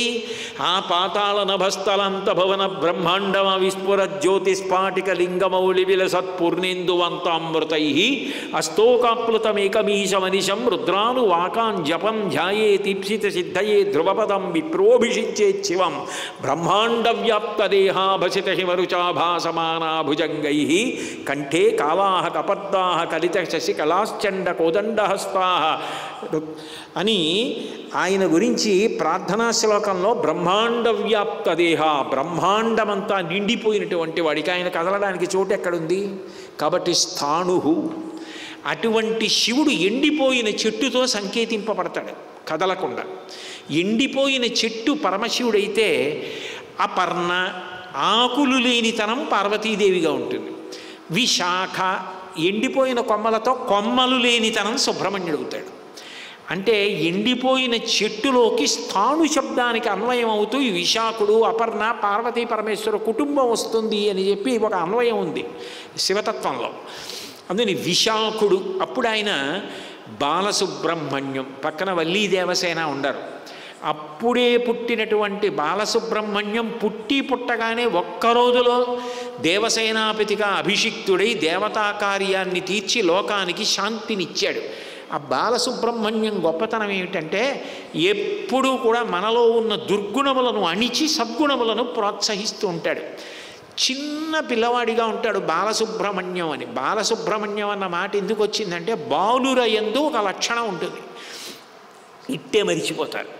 నేను అక్కడ కూర్చుని ఎవరితోనో మాట్లాడుతున్నాను అనుకోండి, నా మనవడు వచ్చి తాతగారు తాతగారు తాతగారు ఈ కమలాఫలం ఒలిచిపెట్టండి అన్నాడు అనుకోండి, నేను ఆ పండు తీసుకుని వాడి చేతిలో పెట్టి లోపలికి వెళ్ళు తినీకు మాట్లాడుతున్నానా అని నా కోళ్ళని పిలిచి అమ్మ వీడి లోపల తీసుకో అన్నాను అనుకోండి, తాతగారు నా మీద కోపడ్డారు కమలాఫలం ఒలిచిపెట్టలేదని చెప్పేసి వాడు నా మీద కోపంగా చూసి ఏడుస్తూ పోతాడు. కాసేపు ఆగి వాళ్ళందరూ వెళ్ళిపోయిన తర్వాత నేను మళ్ళీ వాడిని పిలిచి ఎరా ఏది కమలాఫలం ఒలిచి పెడతాను ఇలా రా అని అనుకోండి, అక్కర్లేదు అంటాడు కోపంగా, నేను తినేశాను. నానమ్మ ఒలిచిపెట్టింది, నానమ్మ మంచిది అంటాడు. నేను వాడిని పిలిచి కాసేపు ఏదో కబుర్లు చెప్పో కథ చెప్పి వాడిని కాళ్ళ మీద పడుకోబెట్టి పైకి కిందకి ఎత్తి ఆడించి చేశాను అనుకోండి, వాడు మర్చిపోయి మళ్ళీ తాతగారండి కథ ఎంత బాగుందో అని పక్కన కూర్చుంటాడు. ఇట్టే మరిచిపోతారు పిల్లలు. మన అపరాధములను అంత తొందరగా మరిచిపోయి అనుగ్రహించే రూపం బాలసుబ్రహ్మణ్య స్వరూపం. పక్కన ఉన్న వైశాఖేశ్వర దేవాలయంలో బాలసుబ్రహ్మణ్యుడిగా ఉన్నాడు. అందుకే అంత చిన్న మూర్తిగా ఉన్నాడు శూలం పట్టుకుని. అది వాళ్ళ అమ్మది, అమ్మయే శక్తి శూలమైంది. అందుకే ముమ్మూర్తుల అమ్మ పోలికి అంత అందంగా ఉంటాడు. శివుడు అందగాడే. కాబట్టి ఆ బాలసుబ్రహ్మణ్యం ఇవాళ ఇక్కడికి వచ్చాడు. ఆయన మరి ఇవాళ కుమార సంభవం షణ్ముఖోత్పత్తి అయింది కదూ.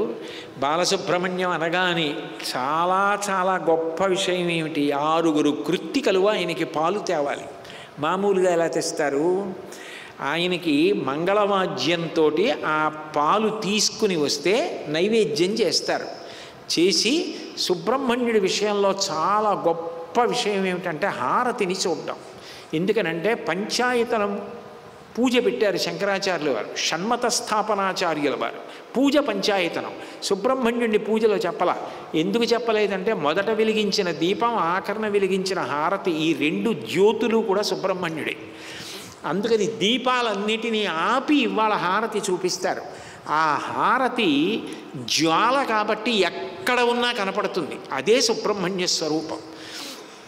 అయిపోయిన తరువాత ఇలా వేదిక మీదకి వచ్చి బాలసుబ్రహ్మణ్యానికి నమస్కారం చేసిన తర్వాత పన్నీర్ ఆకుకి ప్రత్యామ్నాయం తమలపాకు. ఎందుకంటే తమలపాకుకి నాగవల్లి అని పేరు. అది ఎలా పుట్టిందో చెప్తారు. ఎక్కడైతే ఇంద్రుడి యొక్క ఏనుగైన ఐరావతాన్ని గుంజకి కడతారో ఆ గుంజకి తీగ పుట్టి అక్కడ ఆకు వచ్చింది, అది తమలపాకు. అందుకని దానికి నాగవల్లి అని పేరు. అటువంటి నాగవల్లి చాలా పవిత్రమైన ఆకు. తమలపాకిచ్చి తమలపాకులో స్వామికి పూజ చేసినటువంటి విభూతిని ప్రసాదంగా ఇస్తారు. కానీ ఒకే ఒక్క నియమం ఏమిటంటే, మీరు ఇంతమంది కనబడుతున్నారు కనుచూపు మేర వరకు, మీరు ప్రశాంతంగా ఒక వరుస క్రమంలో అక్కడ నైవేద్యం అయిపోయిన తర్వాత ఇలా వస్తే చక్కగా మీరు దర్శనం చేసుకుని విభూతి ప్రసాదం తీసుకుని వెళ్ళిపోవచ్చు. ఇప్పుడు ఆ సుబ్రహ్మణ్య భుజంగం వినిపిస్తారు, పాటలు వినిపిస్తూ చక్కగా ప్రసాదం ఇస్తారు. ఇప్పుడు 6 కృత్తికలు మంగళవాద్యంతో స్వామికి ఆ పాలు తీసుకొస్తారు. అందరూ కూడా సుబ్రహ్మణ్యుడు పుట్టగానే తీసుకొస్తున్నటువంటి పాలు, అది కూడా ఎంత భాగ్య విశేషం. కాబట్టి అది దర్శనం చేయడానికి లేచి నిలబడడం, ప్రవచనం వరకు మంగళం. మంగళాశాసనపరై మదాచార్య పురోగమై సర్వైశ్చ పూర్వైరాచార్యై సత్కృతాయాస్తు మంగళం. మంగళం కోసలేంద్రాయ మహనీయ గుణాత్మనే చక్రవర్తి తనూజాయ సర్వభౌమాయ మంగళం. ఉమాకాంతాయ కాంతాయ కామితార్థప్రదాయినే శ్రీగిరీశాయ దేవాయ బలినాథాయ మంగళం. సర్వం శ్రీ ఉమామహేశ్వర పరబ్రహ్మార్పణమస్తు. స్వస్తి.